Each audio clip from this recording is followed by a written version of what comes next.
الحمد لله الحمد لله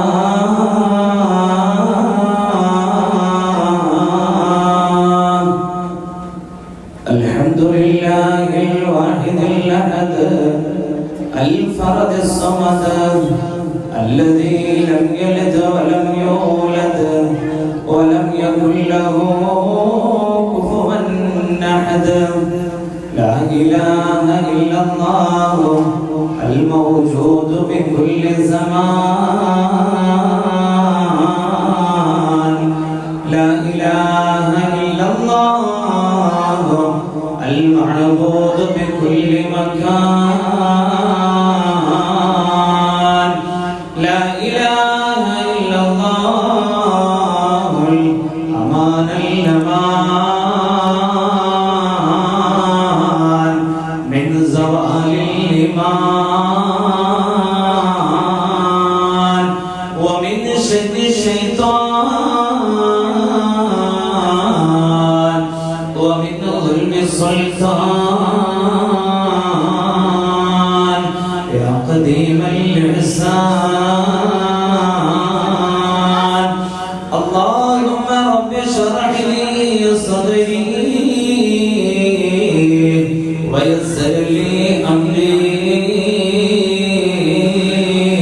واحلل عقدة من لساني يفقهوا قولي أعوذ بالله من الشيطان الرجيم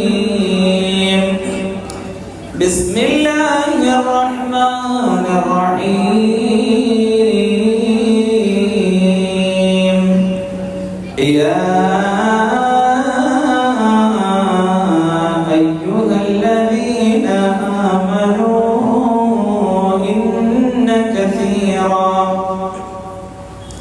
إن كثيرا من الأحبار والرهبان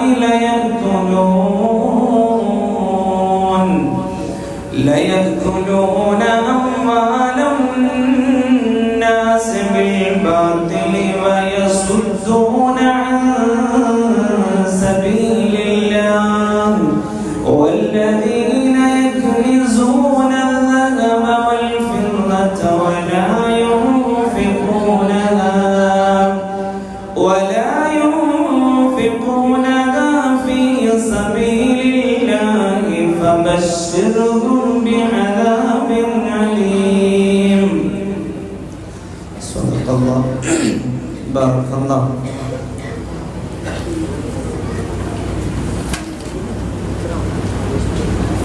Mecca മണ്ണിലെ താരമേ പാതി റൗള വാഴുന്ന സോനമേ ഇഷ്കറിയാതെ ചൊല്ലിടുന്നീവർ സ്നേഹഗീതവും കേൾക്കണേ അസ്സലാത്തു والسلام عليك يا رسول الله الصلاة والسلام عليك يا حبيب الله يوم الماضي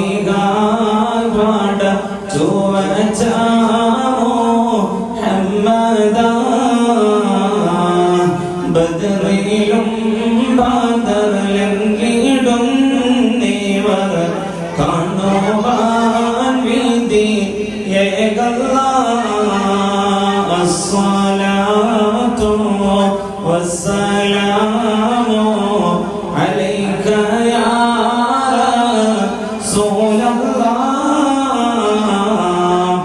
الصلاة والسلام عليك يا حبيب الله بابا مالك കറുത്തു പോയൊരു കൽബും കൊണ്ടീവനവന്നീ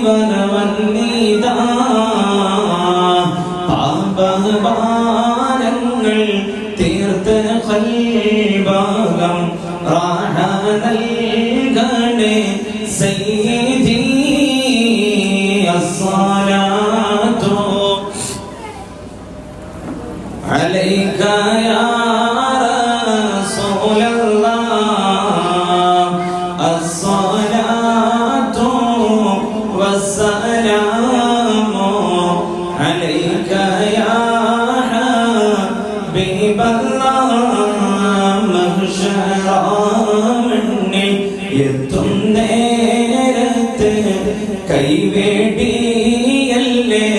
യാ നബി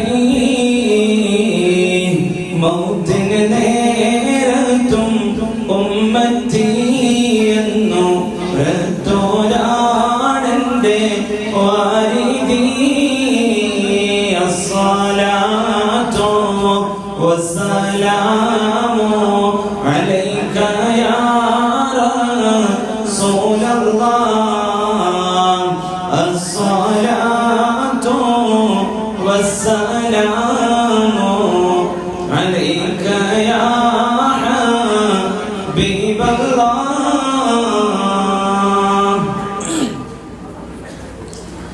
ഏറ്റവും ബഹുമാനാദരവുള്ള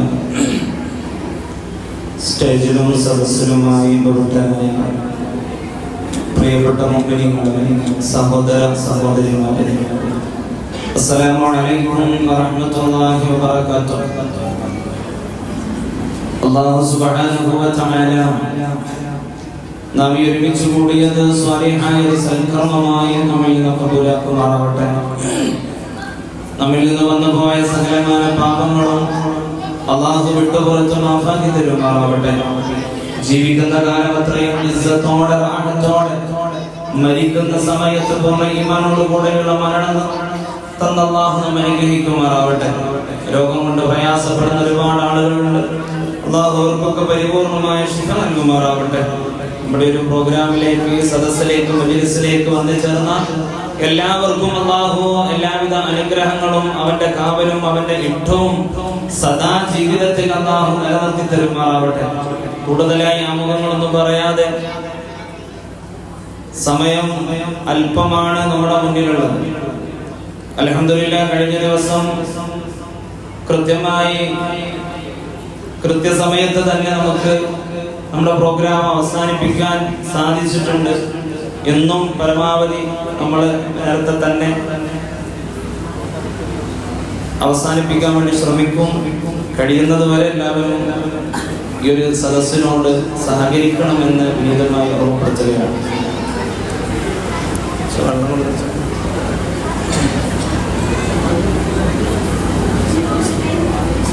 അല്ലാഹു സുബ്ഹാനഹു വ തആല ഈ ഭൂമി ലോകത്തേക്ക് ഒരു മനുഷ്യനെ പടക്കുകയാണ്. ആ മനുഷ്യനെ ഈ ഭൂമി ലോകത്തേക്ക് വീഴുന്ന സമയത്ത് തന്നെ ആരാരുമില്ലാത്ത നിഗൂഢമായ സമുദ്രത്താൽ ചുറ്റപ്പെട്ട ഒരു വലിയ നദിയുടെ നടുവിൽ ആ മനുഷ്യനെ, ആ കുഞ്ഞിനെ അല്ലാഹു ജിബ്രീൽ അലൈഹിസ്സലാത്തു വസ്സലാം മുഖേന കൊണ്ടുപോയിടുകയാണ്. ആരാരുമില്ല, ആർത്തു വിളിച്ചാൽ കണ്ടുകയില്ല. ചുറ്റും സമുദ്രത്താൽ വെള്ളത്താൽ ചുറ്റപ്പെട്ട ഈ അന്തമാന ദ്വീപിനെ പോലെ ചുറ്റപ്പെട്ട വലിയൊരു ദ്വീപിലേക്ക്, അല്ലെങ്കിൽ ഒരു വലിയ മലയുടെ മുകളിലേക്ക് അല്ലാഹു റബ്ബുൽ ഇസ്സത്ത് ഈ ഭൂമി ലോകത്തേക്ക് പ്രസവിച്ചു വീണ ആ മനുഷ്യ കുഞ്ഞിനെ അല്ലാഹു കൊണ്ടുപോയി അവിടെ താമസിപ്പിക്കുകയാണ്. വർഷങ്ങളും ദിവസങ്ങളും മാസങ്ങളും കടന്നുപോയി.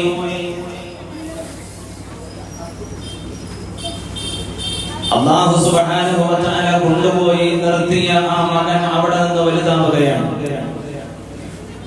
വലുതായി അല്ലാഹുവിനെ കുറിച്ചും പരിശുദ്ധമാക്കപ്പെട്ട ദീനിനെ കുറിച്ചും അവരുടെ ഖൽബിലേക്ക് ആരിൽ നിന്നോ ഒരു ഉൾവിളി എന്ന പോലെ ആ ചിന്ത അവരുടെ ഖൽബിലേക്ക് കടന്നു വന്നപ്പോ രാജാതിരാജനായ തമ്പുരാനെ ആ മനുഷ്യൻ ആരാധിക്കുകയാണ്. അല്ലാഹുവിന് സുജൂദ് ചെയ്യുകയാണ്. പകല് മുഴുവനും നോമ്പെടുക്കുകയാണ്. ഒരു മനുഷ്യ കുഞ്ഞിന്റെ മാസമോർമില്ലാത്ത ആ ദ്വീപിനെ ഒത്ത നടുവിൽ ആ മനുഷ്യൻ അല്ലാഹുവിനെ ആരാധിക്കുകയാണ്. വീണ്ടും വർഷങ്ങൾ കടന്നുപോയി. ഏകദേശം 500 വർഷക്കാലത്തോളം ആ മനുഷ്യൻ ആ ദ്വീപിന്റെ ഉള്ളിൽ ഒറ്റയ്ക്ക് പടച്ച റബ്ബിനെ മാത്രം ആരാധിക്കുകയാണ്.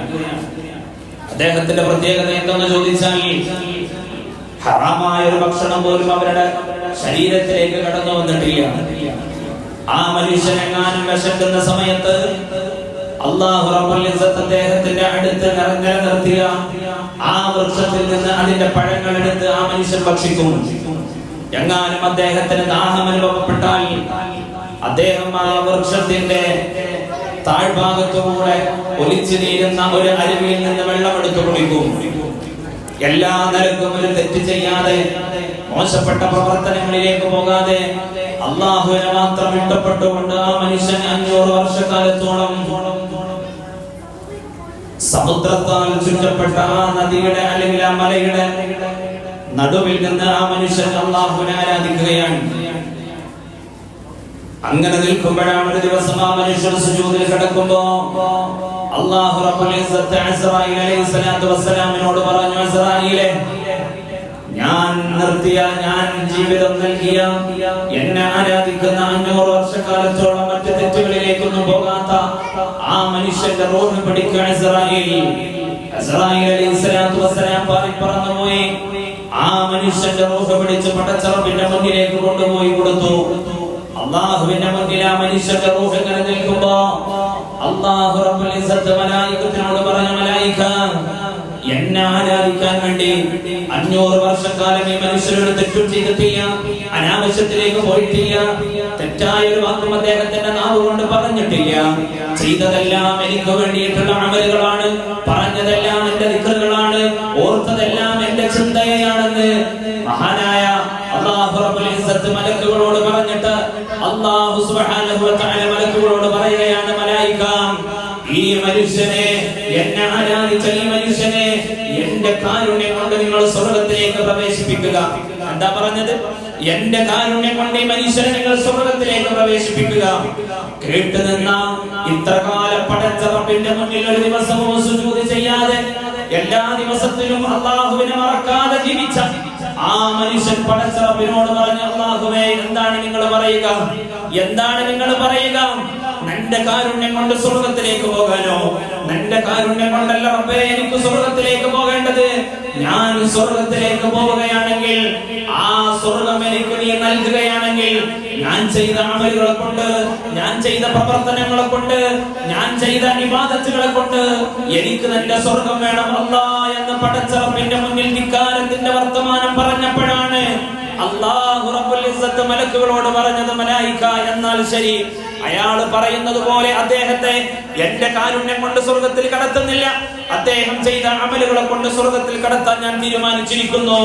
മലക്കുകളെ, ആ മനുഷ്യന്റെ അമലുകൾ ഒരു ത്രാസിൽ വെച്ച് മറു ത്രാസിൽ ഞാൻ അവനക്ക് നൽകിയ അനുഗ്രഹത്തിന്റെ, അവന്റെ ജീവിതത്തിൽ ഏറ്റവും പ്രധാനപ്പെട്ട ഒരു അവയവം കണ്ണെന്ന് പറയുന്ന ആ അവയവത്തെ എടുത്ത് മറ്റൊരു ത്രാസിലും വെച്ച് ആ മനുഷ്യനെ ഒന്ന് തൂക്കി നോക്കണേ എന്ന് അല്ലാഹു റബ്ബുൽ ഇസ്സത്ത് മാലാഖമാരോട് പറയുന്ന സമയം അല്ലാഹു മലക്കുകളോട് പറഞ്ഞു, മലക്കുകൾ ഒന്ന് തൂക്കി നോക്കുക.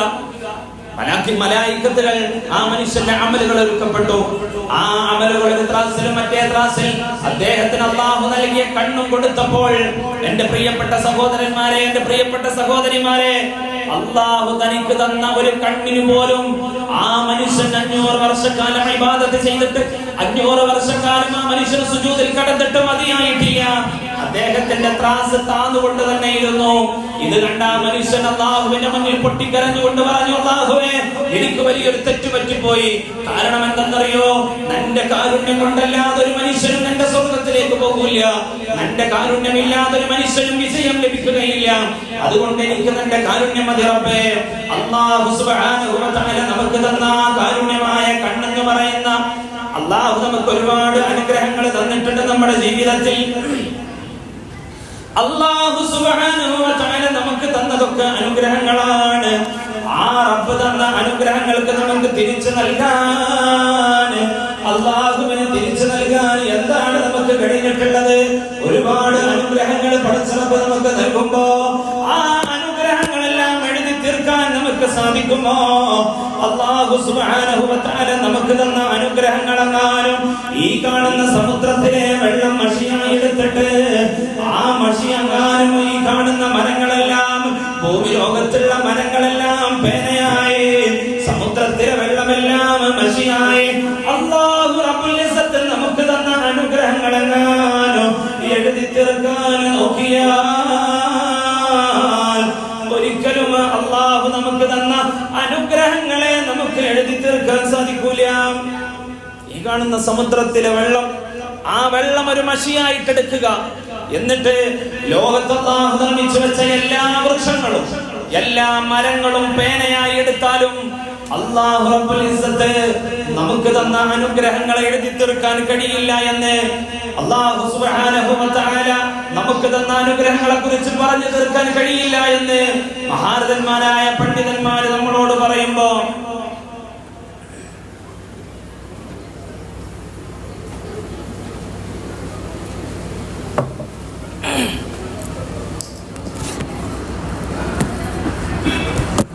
അല്ലാഹു സുബ്ഹാനഹു വ തആല നമുക്ക് തന്ന അനുഗ്രഹങ്ങൾ, ആ മനുഷ്യൻ 500 വർഷക്കാലം അയാള് പടച്ച റബ്ബിന്റെ മുന്നിൽ ആരാധന നിർവഹിച്ചിട്ടും ആ കണ്ണിന് പകരമാകാൻ അദ്ദേഹത്തിന്റെ അമലുകൾക്ക് സാധിച്ചിട്ടില്ല.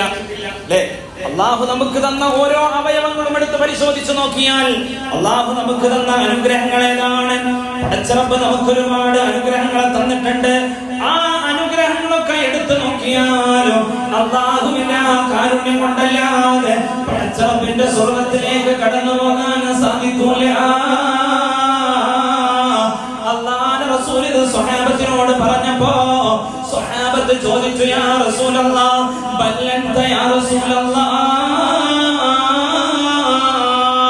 നബിയേ അങ്ങും അല്ലാഹുവിന്റെ കാരുണ്യം കൊണ്ടല്ലാതെ അങ്ങും സ്വർഗ്ഗത്തിലേക്ക് പോകില്ല നബിയേ, അങ്ങും സ്വർഗ്ഗത്തിലേക്ക് കടന്നു പോകില്ല നബിയേ. അല്ലാഹുവിന്റെ റസൂൽ പറഞ്ഞു, ഇല്ല സ്വഹാബ, അല്ലാഹു എനിക്കെല്ലാം തന്ന് അനുഗ്രഹിച്ചിട്ടുണ്ടെങ്കിലും ഈ ലോകത്തിന്റെ ചക്രവാളത്തിന്റെ ഏറ്റവും വലിയ നേതാവായിട്ട് പടച്ച റബ്ബ് എന്നെ തീരുമാനിച്ചിട്ടുണ്ടെങ്കിലും അല്ലാഹുവിന്റെ തീരുമാന പ്രകാരം അല്ലാഹുവിന്റെ കാരുണ്യം ലഭിക്കാതെ അല്ലാഹുവിന്റെ റഹ്മത്ത് ലഭിക്കാതെ അവന്റെ സ്വർഗ്ഗത്തിലേക്ക് കടന്നു പോകാൻ എനിക്കും സാധിക്കൂല എന്ന് അല്ലാഹുവിന്റെ തിരുദൂതൻ പറയുമ്പോ എന്റെ പ്രിയപ്പെട്ടവരെ, എന്താണ് അല്ലാഹു നമുക്ക് തന്ന അനുഗ്രഹങ്ങള്? ഉദാഹരണത്തിനായി ചെറിയൊരു ഉദാഹരണം ഞാൻ നിങ്ങളുടെ മുന്നിൽ ഓർമ്മപ്പെടുത്തുകയാണ്. അല്ലാഹു നമുക്ക് തന്ന അനുഗ്രഹങ്ങൾ ഏതാണ്? രാവിലെ എഴുന്നേറ്റ് നമ്മൾ പത്രം എടുത്തു നോക്കുമ്പോഴാണ് പത്രത്തിൽ ഒരുപാട് വാർത്തകൾ കാണും. അതിൽ കിഡ്നി ഫെയിലിയർ ആയ ആളുകൾ ഉണ്ടാകും. നമ്മുടെ കൂട്ടത്തിൽ തന്നെ എത്രയെത്ര ആളുകളാണ് കിഡ്നി ഫെയിലിയർ ആയിട്ട് ഡയാലിസിസ് ചെയ്യുന്ന എത്രയെത്ര സാധുക്കളായ ആളുകളാണ് നമ്മുടെ മുന്നിലുള്ളത്. അല്ലാഹു അവർക്കൊക്കെ ശിഫ നൽകട്ടെ, അവരുടെ രോഗങ്ങളൊക്കെ അല്ലാഹു ശിഫയാക്കി കൊടുക്കുമാറാവട്ടെ. അല്ലാഹു നമുക്ക് തന്ന ഒരു അവയവമാണ് കിഡ്നി എന്ന് പറയുന്നത്. വൃക്ക എന്ന് പറയുന്ന ഒരു അവയവമുണ്ട്. ഏകദേശം 11 സെന്റിമീറ്റർ നീളമുള്ള 9 സെന്റിമീറ്റർ വീതിയുള്ള ഒരു പയർമറിയുടെ ആകൃതിയിലുള്ള അല്ലാഹു റബ്ബുൽ ഇസ്സത്ത് നമ്മുടെ ശരീരത്തിന് ഫിറ്റ് ചെയ്ത ഒരു അവയവമാണ് വൃക്ക. വൃക്കയുടെ പണി എന്താ എന്നറിയോ? വൃക്ക മൂത്രം ഉൽപ്പാദിപ്പിക്കുന്ന പണിയാണ് വൃക്കക്കുള്ളത്.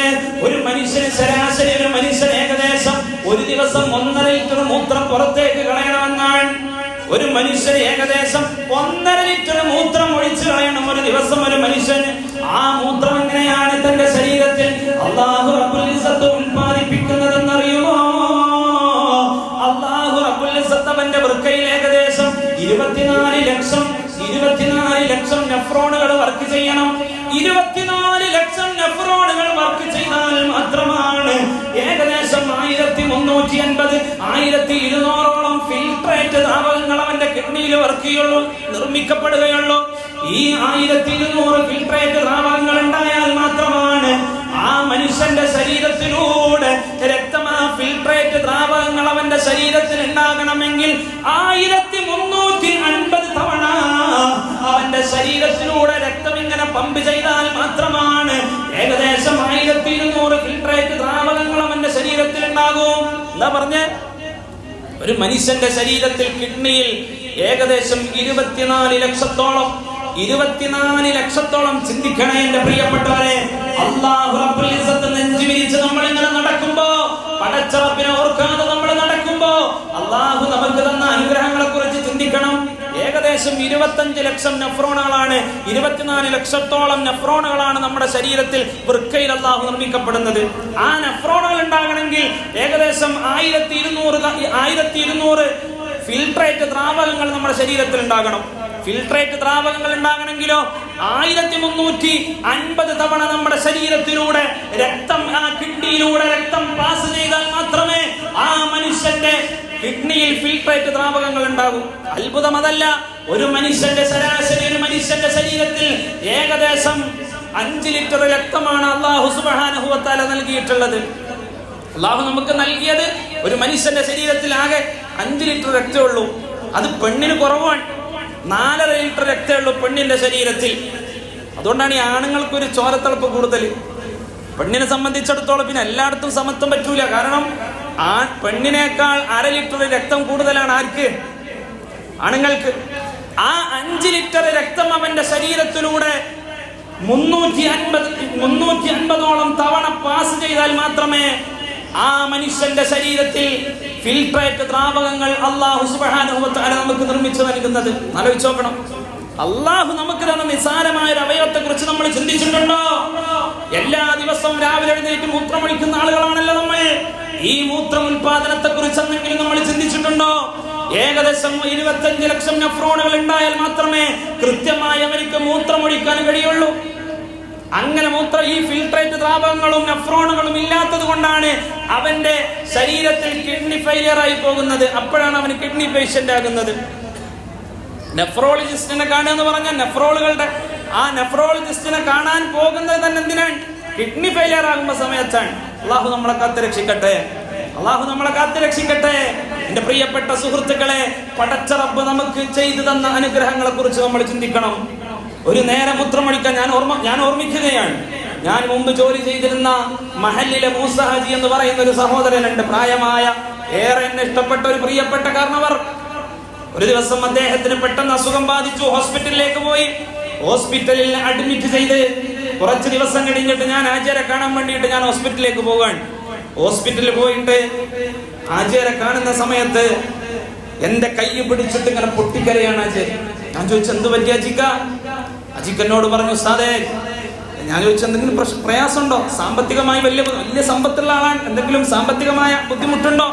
അല്ലെങ്കിൽ മറ്റെന്തെങ്കിലും വിഷമങ്ങളുണ്ടോ? ആ സമയത്ത് എന്റെ പ്രിയപ്പെട്ട അജിക്ക എന്നോട് പറഞ്ഞൊരു വാക്കുണ്ട്, ഉസ്താദേ, ഇന്ന് എനിക്കെല്ലാ അനുഗ്രഹങ്ങളും ഉണ്ട്, എനിക്കെല്ലാ സമ്പത്തും തന്ന് അല്ലാഹു എന്നെ അനുഗ്രഹിച്ചിട്ടുണ്ട്. പക്ഷേ ഈ ആശുപത്രിയുടെ ഈ കട്ടിലിൽ ഞാൻ കിടക്കുമ്പോ ഇന്ന് ഞാനൊന്ന് എഴുന്നേറ്റ് ബാത്റൂമിൽ പോയി ഒന്ന് മൂത്രമൊഴിക്കണമെങ്കിൽ ഏകദേശം 20,000 രൂപ ഞാനിന്ന് ഈ ഡോക്ടറുടെ കയ്യിൽ കൊടുത്താൽ മാത്രമേ എനിക്ക് ഒരു നേരം മൂത്രമൊഴിക്കാൻ കഴിയുകയുള്ളൂ. അതൊന്നുമല്ല ഞാൻ ചിന്തിക്കുന്നത്, സമ്പത്ത് എനിക്ക് വിഷയമല്ല, ഞാൻ കൊടുത്തുകൊള്ളാം. പിന്നെ എന്തെന്നറിയോ, ഇത്ര നാൾ ഏകദേശം 67 വർഷക്കാലത്തോളം രാവിലെ എഴുന്നേറ്റ് ഞാൻ മൂത്രമൊഴിക്കുമ്പോ എനിക്കെന്റെ മനസ്സിൽ മൂത്രമൊഴിക്കാൻ തോന്നുമ്പോ ഇതേവരെ എനിക്കൊരു തടസ്സവും വന്നിട്ടില്ല. എന്റെ റബ്ബിൽ ഞാനൊരു സമ്പത്തും നൽകിയിട്ടില്ല. ഞാനങ്ങ് കൂട്ടി നോക്കുകയാണ്, എന്റെ റബ്ബിൽ ഞാൻ എത്രത്തോളം എത്ര സമ്പത്താണ് പടച്ച റബ്ബിന്റെ മുന്നിലേക്ക് ഞാൻ നീട്ടിക്കൊടുക്കുക എന്ന് ആലോചിച്ചിട്ടാണ് ഞാൻ പൊട്ടിക്കരയുന്നത്. ഇതേവരെ നമ്മൾ ആരെങ്കിലും ചിന്തിച്ചിട്ടുണ്ടോ? അല്ലാഹു നമുക്ക് തന്ന അനുഗ്രഹത്താൽ, അല്ലാഹു നമുക്ക് തന്ന അനുഗ്രഹങ്ങളെ കൊണ്ട് പടച്ച റബ്ബിന്റെ മുന്നിൽ ധിക്കാരം ചെയ്ത് ജീവിക്കുമ്പോ അല്ലാഹു തന്ന അനുഗ്രഹം കൊണ്ടാണ്, അല്ലാഹു തന്ന ആഫിയത്ത് കൊണ്ടാണ്, പടച്ച റബ്ബ് തന്ന അനുഗ്രഹങ്ങളെ കൊണ്ടാണ് നെഞ്ചു വിരിച്ച് നമ്മൾ നടക്കുന്നത് എന്ന് ഇതേവരെ ചിന്തിക്കാൻ നമുക്ക് സാധിച്ചിട്ടുണ്ടോ? അല്ലാഹു നമ്മുടെ ശരീരത്തിൽ തന്നതെന്താണ്? ഏകദേശം ശരാശരി ഒരു മനുഷ്യന്റെ ശരീരത്തിലുള്ള നരമ്പുകൾ ഇങ്ങനെ കൂട്ടിക്കെട്ടിയിട്ട് അതങ്ങ് നേരെ അങ്ങ് ഇടാൻ തുടങ്ങിയാൽ, നേരെ ഒരറ്റം മുതൽ മറ്റേ അറ്റം വരെ അളന്നു നോക്കാൻ നിന്നാൽ ഏകദേശം 72 കിലോമീറ്ററോളം ഒരു മനുഷ്യന്റെ ഞരമ്പുകൾ മുഴുവനും എടുത്തിട്ട് കെട്ടുകെട്ടായിട്ട് അങ്ങനെ കൊണ്ടുപോയാൽ ഏകദേശം 72 കിലോമീറ്ററോളം അപ്പുറത്തേക്ക് അതിന്റെ നീളം എത്തുമെന്നാണ്. ഇവിടുന്ന് ബസാർക്ക് എത്ര കിലോമീറ്റർ ഉണ്ട്? ബസാർക്ക് എത്ര കിലോമീറ്റർ ഉണ്ട് ഇവിടുന്ന്? 44. ബസാർ കൊണ്ടുപോയിട്ട് നമുക്ക് തിരിച്ചിങ്ങോട്ട് കൊണ്ടുപോയി നമ്മളെ നിരപ്പ് അല്ലേ? അല്ലാഹു നമ്മുടെ ശരീരത്തിൽ ഇത്ര അനുഗ്രഹം. എന്റെ പ്രിയപ്പെട്ടവരൊന്ന് ചിന്തിക്കണ്ടേ? മനസ്സിലാവണില്ലേ? ഒന്ന് ചിന്തിക്കണ്ടേ?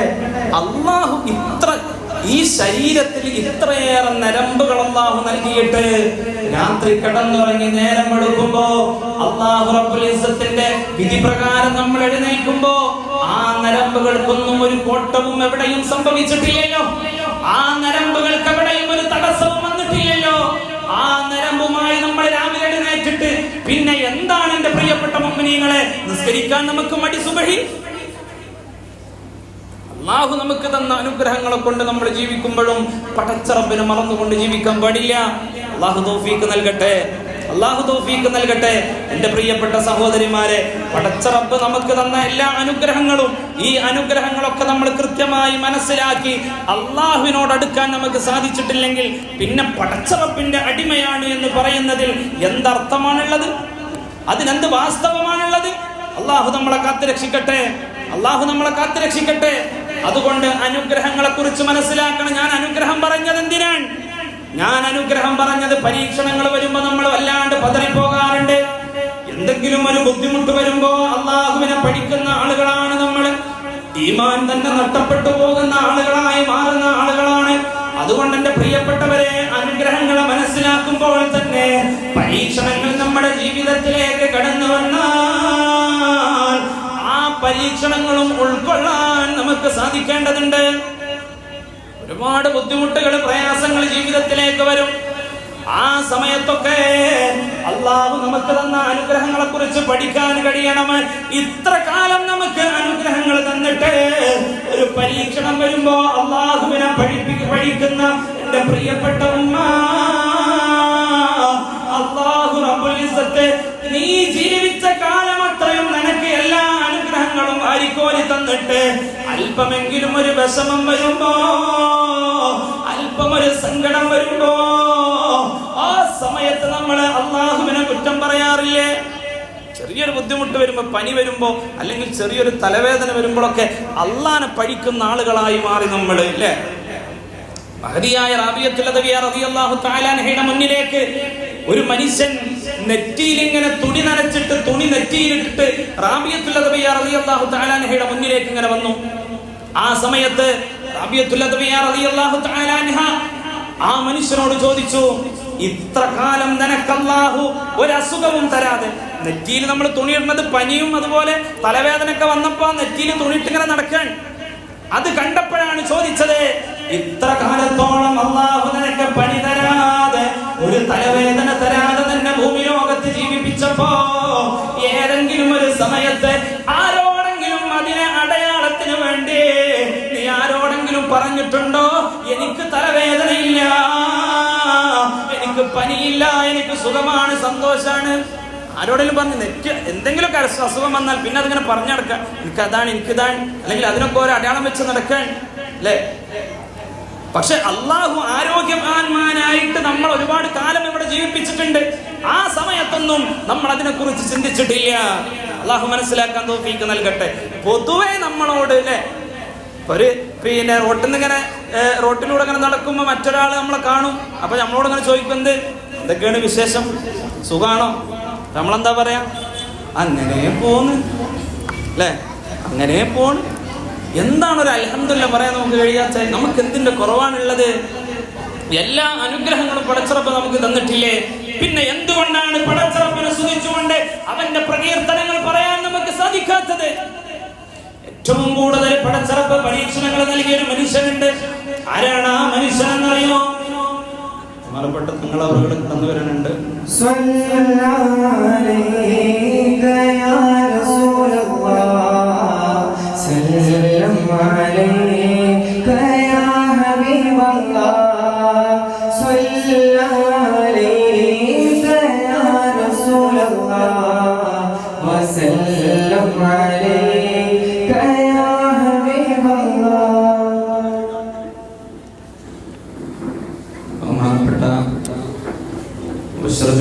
തങ്ങള് നമ്മുടെ സദസ്സിലേക്ക് വന്നിരിക്കുകയാണ്. അല്ലാഹു ആഫിയത്തും ആരോഗ്യവും ദീർഘായുസ്സും നൽകട്ടെ.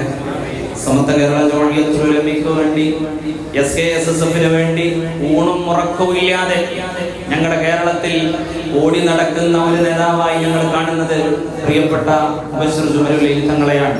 ഒരു വിശ്രമമില്ല, സമത്വക്ക് വേണ്ടി, SKSSF-ന് വേണ്ടി എല്ലാ സമയങ്ങളിലും ഏത് സാഹചര്യങ്ങളിലും അതിന്റെ ഒരു പ്രബോധകരായി നിലകൊള്ളുന്ന ഊർജവത്തോടെ ഞങ്ങൾക്ക് പറയാൻ പറ്റുന്ന ഒരു നേതാവായി ഇന്ന് കേരളക്കരയിൽ ഞങ്ങൾ കണ്ടുകൊണ്ടിരിക്കുന്ന പ്രിയപ്പെട്ട തങ്ങൾ അല്ലാഹു ആഫിയത്തും ആരോഗ്യവും ഈ പ്രസ്ഥാനത്തെ കൂടുതൽ കാലം നയിക്കാൻ അല്ലാഹു തൗഫീഖ് നൽകട്ടെ. എന്റെ പ്രിയപ്പെട്ടവരെ, തങ്ങൾ വന്നതുകൊണ്ട് തന്നെ കൂടുതലായിട്ട് ദീർഘിപ്പിക്കണില്ല. എങ്കിലും അല്പനേരം നിങ്ങളോട് സംവദിക്കണമെന്നുണ്ട്. തങ്ങൾ ക്ഷമിക്കുമെന്ന് വിചാരിക്കുകയാണ്. അല്ലാഹു റബ്ബുൽ ഇസ്സത്ത് നമുക്ക് ചെറിയ പ്രയാസങ്ങളോ ബുദ്ധിമുട്ടുകളോ വരുമ്പോ അല്ലാഹുവിനെ പഠിക്കുന്ന ആളുകളായി മാറിയല്ലോ നമ്മൾ. അല്ലാഹു ഏറ്റവും കൂടുതൽ പരീക്ഷിക്കപ്പെട്ട, അല്ലാഹു പരീക്ഷിച്ചാൽ നമ്മൾ മനസ്സിലാക്കണം അല്ലാഹ്ക്ക് നമ്മളെ ഭയങ്കര ഇഷ്ടമുണ്ടായിട്ടുണ്ട് അല്ലെ. പരീക്ഷണങ്ങൾ വരുമ്പോ, രോഗം വരുമ്പോ, ബുദ്ധിമുട്ട് വരുമ്പോ നമ്മൾ മനസ്സിലാക്കേണ്ടത് എന്താണ്? അല്ലാഹ്ക്ക് എന്നെ ഭയങ്കര ഇഷ്ടമുണ്ടായിട്ടുണ്ട്. കാരണം അല്ലാഹു ഇഷ്ടപ്പെടുന്ന ആളുകളെയാണ് അല്ലാഹു തആല പരീക്ഷിക്കപ്പെടുക. അല്ലാഹു ഒരു മനുഷ്യനെ പരീക്ഷിക്കാതിരിക്കാൻ തീരുമാനിച്ചിട്ടുണ്ടെങ്കിൽ അല്ലാഹു ആരെ പരീക്ഷിക്കാണ്ടിരിക്കണം?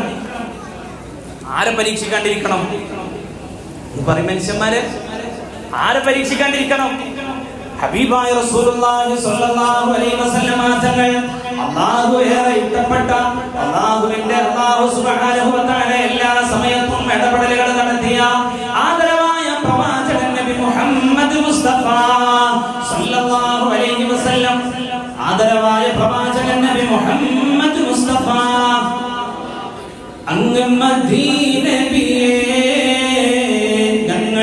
കങ്ങ് മദീനബിയേ, ഞങ്ങൾ കങ്ങ് മദീനബിയേ, ഞങ്ങൾ കങ്ങ് മദീനബിയേ, അങ്ങില്ലാതങ്ങിനെ ഇനിയുലകം സബബങ്ങല്ല നബിയേ, സബബങ്ങല്ല നബിയേ, ഞങ്ങൾ കങ്ങ് മദീനബിയേ, ഞങ്ങൾ കങ്ങ് മദീനബിയേ, ഞങ്ങൾ കങ്ങ് മദീനബിയേ, ഞങ്ങൾ കങ്ങ് മദീനബിയേ. അസ്സലാത്തു അലൻ നബി വസ്സലാമു അലാ റസൂൽ അശ്ശഫീഇൽ അബ്താനി വൽ ഹബീബിൽ ആറബി أنت تطلع بيننا في الكواكب كالبدور بل وأشرف منه يا سيدي خير النبي ഞങ്ങൾ കങ്ങ് മദീനബിയേ, ഞങ്ങൾ കങ്ങ് മദീനബിയേ, ഞങ്ങൾ കങ്ങ് മദീനബിയേ, ഞങ്ങൾ കങ്ങ് മദീനബിയേ. ഹബീബായ റസൂലുള്ളാഹി സ്വല്ലല്ലാഹു അലൈഹി വസല്ലമ തങ്ങളെയല്ലേ അല്ലാഹു ഈ ഭൂമി ലോകത്ത് ഒരു മനുഷ്യനെ പരീക്ഷിക്കാതിരിക്കാൻ അല്ലാഹു തീരുമാനിച്ചിട്ടുണ്ടെങ്കിൽ അല്ലാഹുവിന്റെ റസൂലിനെ അല്ലാതെ മറ്റാരെയാണ് അല്ലാഹു തീരുമാനത്തിൽ അല്ലാഹു സുബ്ഹാനഹു വ തആല പരീക്ഷിക്കാതിരിക്കുക? പക്ഷെ അല്ലാഹുവിന്റെ റസൂലിന്റെ ജീവിതം പഠിച്ചിട്ടുണ്ടോ? പ്രിയപ്പെട്ട ഉമ്മമാരെ, അല്ലാഹുവിന്റെ റസൂലിന്റെ ജീവിതം മനസ്സിലാക്കിയിട്ടുണ്ടോ? ഉഹദ് മലയെ കാണിച്ചുകൊണ്ട് ഉഹദ് മലയോട് ഉഹദ് മലയെ സ്വർണ്ണമാവുക എന്നെങ്ങാനും അല്ലാഹുവിന്റെ റസൂല് പറഞ്ഞിട്ടുണ്ടെങ്കിൽ അപ്പടി ഉഹദ് മല സ്വർണ്ണമാകുന്ന ഹബീബായ റസൂലുള്ളാഹി സ്വല്ലല്ലാഹു അലൈഹി വസല്ലം തങ്ങളുടെ ജീവിതം എങ്ങനെയാണ്? അവിടുത്തെ കുടുംബത്തിന്റെ ജീവിതം എങ്ങനെയാണ്? മര്യാദക്കൊരു ഭക്ഷണമില്ല, ജീവിതത്തിൽ സുഖാനുഭൂതികളില്ല. ഒരു ദിവസം ഹബീബായ തങ്ങൾ തന്റെ മകളുടെ വീട്ടിലേക്ക് കടന്നു പോവുകയാണ്. മഹദി ഫാത്തിമ റളിയല്ലാഹു തആല അൻഹയുടെ വീട്ടിലേക്ക് പോവുകയാണ്. വീട്ടിലേക്ക് അങ്ങ് കടന്നു ചെല്ലുമ്പോ തന്റെ പേരമക്കളായ ഹസൻ ഹുസൈൻ തങ്ങൾ ഇങ്ങനെ പൊട്ടിക്കരയുന്നുണ്ട്. പാല് കുടിക്കുന്ന കുഞ്ഞിമക്കളാണ്. ഫാത്തിമ ബീവി റളിയല്ലാഹു തആല അൻഹയുടെ വീട്ടിലാണ് ഹബീബായ തങ്ങൾ. അല്ലാഹുവിന്റെ റസൂല് അകത്തേക്ക് കയറിയിട്ട് ഫാത്തിമയോട് ചോദിച്ചു, മോളെ എന്താണ് ഹസൻ ഹുസൈൻ തങ്ങൾ ഇങ്ങനെ കരയണത്? എന്റെ പൊന്നുമക്കൾ എന്തിനാണ് ഇങ്ങനെ കരയണത് എന്ന് അല്ലാഹുവിന്റെ റസൂലിന്റെ മകളോട് ചോദിച്ചപ്പോ പറഞ്ഞു, നബിയേ, എന്റെ പ്രിയപ്പെട്ട പിതാവേ, അവര് വിശന്നിട്ട് കരയുകയാണ്, അവര് വിശപ്പ് സഹിക്കാൻ കഴിയാതെ കരയുകയാണ്. അല്ലാഹുവിന്റെ റസൂൽ പറഞ്ഞു, ഫാത്തിമ, അവർക്ക് എന്തെങ്കിലും കഴിക്കാൻ കൊടുക്ക് ഫാത്തിമ. ആ സമയത്ത് ലോകത്തിന്റെ നേതാവിന്റെ പൊന്നുമോള് പറഞ്ഞൊരു മറുപടിയുണ്ട്, അല്ലാഹുവിന്റെ തിരുദൂതേ, 3 മാസത്തോളമായി ഞാൻ ഭക്ഷണം കഴിച്ചിട്ട് എന്റെ മക്കൾക്ക് കൊടുക്കാൻ എന്റെ മക്കൾ ഭക്ഷണമില്ല.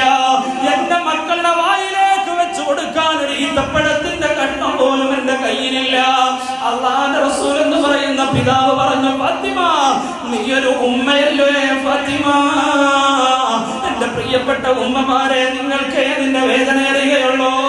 അല്ലാഹുവിന്റെ റസൂൽ മകളോട് പറഞ്ഞു, ഫാത്തിമ, നീയൊരു ഉമ്മയല്ലേ ഫാത്തിമ? അതുകൊണ്ട് ആ മക്കൾക്ക് മുലപ്പാൽ നൽകണേ ഫാത്തിമ, ആ മക്കൾക്ക് പാല് കൊടുക്ക ഫാത്തിമ എന്ന് പറഞ്ഞ് അല്ലാഹുവിന്റെ റസൂൽ അല്പമങ്ങ് മാറി നിന്നു.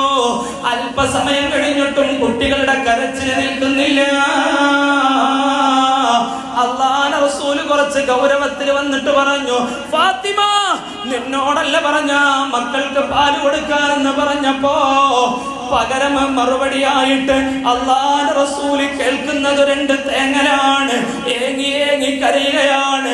അല്ലാഹുവിന്റെ റസൂൽ ഫാത്തിമ ബീവിയുടെ അടുക്കലേക്ക് പോയി നോക്കുമ്പോ തന്റെ 2 കാലിന്റെ ഇടയിലേക്കും തലയങ്ങ് പൂഴ്ത്തി വെച്ചിട്ട് ഫാത്തിമ റളിയല്ലാഹു തആല അൻഹ പൊട്ടി പൊട്ടി കരയുകയാണ്. അല്ലാഹുവിന്റെ റസൂൽ ബോധിച്ചു. മുത്തുനബി ഫാത്തിമ ബീവിയുടെ പൂമുഖം ഇങ്ങനെ പിടിച്ചു പൊന്തിച്ചിട്ട് ചോദിച്ചു, എന്ത് പറ്റി മോളെ, എന്തിനാണ് കരയണത് മോളെ? ആ സമയത്ത് ഫാത്തിമ എന്ന് പറയുന്ന മകള് പിതാവിനോട് പറയുന്ന ഒരു മറുപടിയുണ്ട്, അല്ലാഹുവിന്റെ റസൂലേ, ഭക്ഷണം കഴിക്കാതെ വെള്ളം കുടിക്കാതെ എന്റെ വയറ്റിലേക്ക് ഒരു ഭക്ഷണത്തിന്റെ ഒരു അംശവും കടന്നു ചെല്ലാതെ മാസങ്ങളോളമായി പട്ടിണി കിടന്നിട്ട് എന്റെ സ്ഥലങ്ങളിലെ മുലപ്പാല് വറ്റിപ്പോയി നബിയേ. എന്റെ സ്ഥലങ്ങൾ എന്റെ മക്കളുടെ വായിലേക്ക് വെച്ചു കൊടുക്കുമ്പോ അവർക്ക് പാല് കിട്ടണില്ല ഹബീബേ. അല്ലാഹുവിന്റെ റസൂൽ പൊട്ടിക്കരഞ്ഞു പോയി.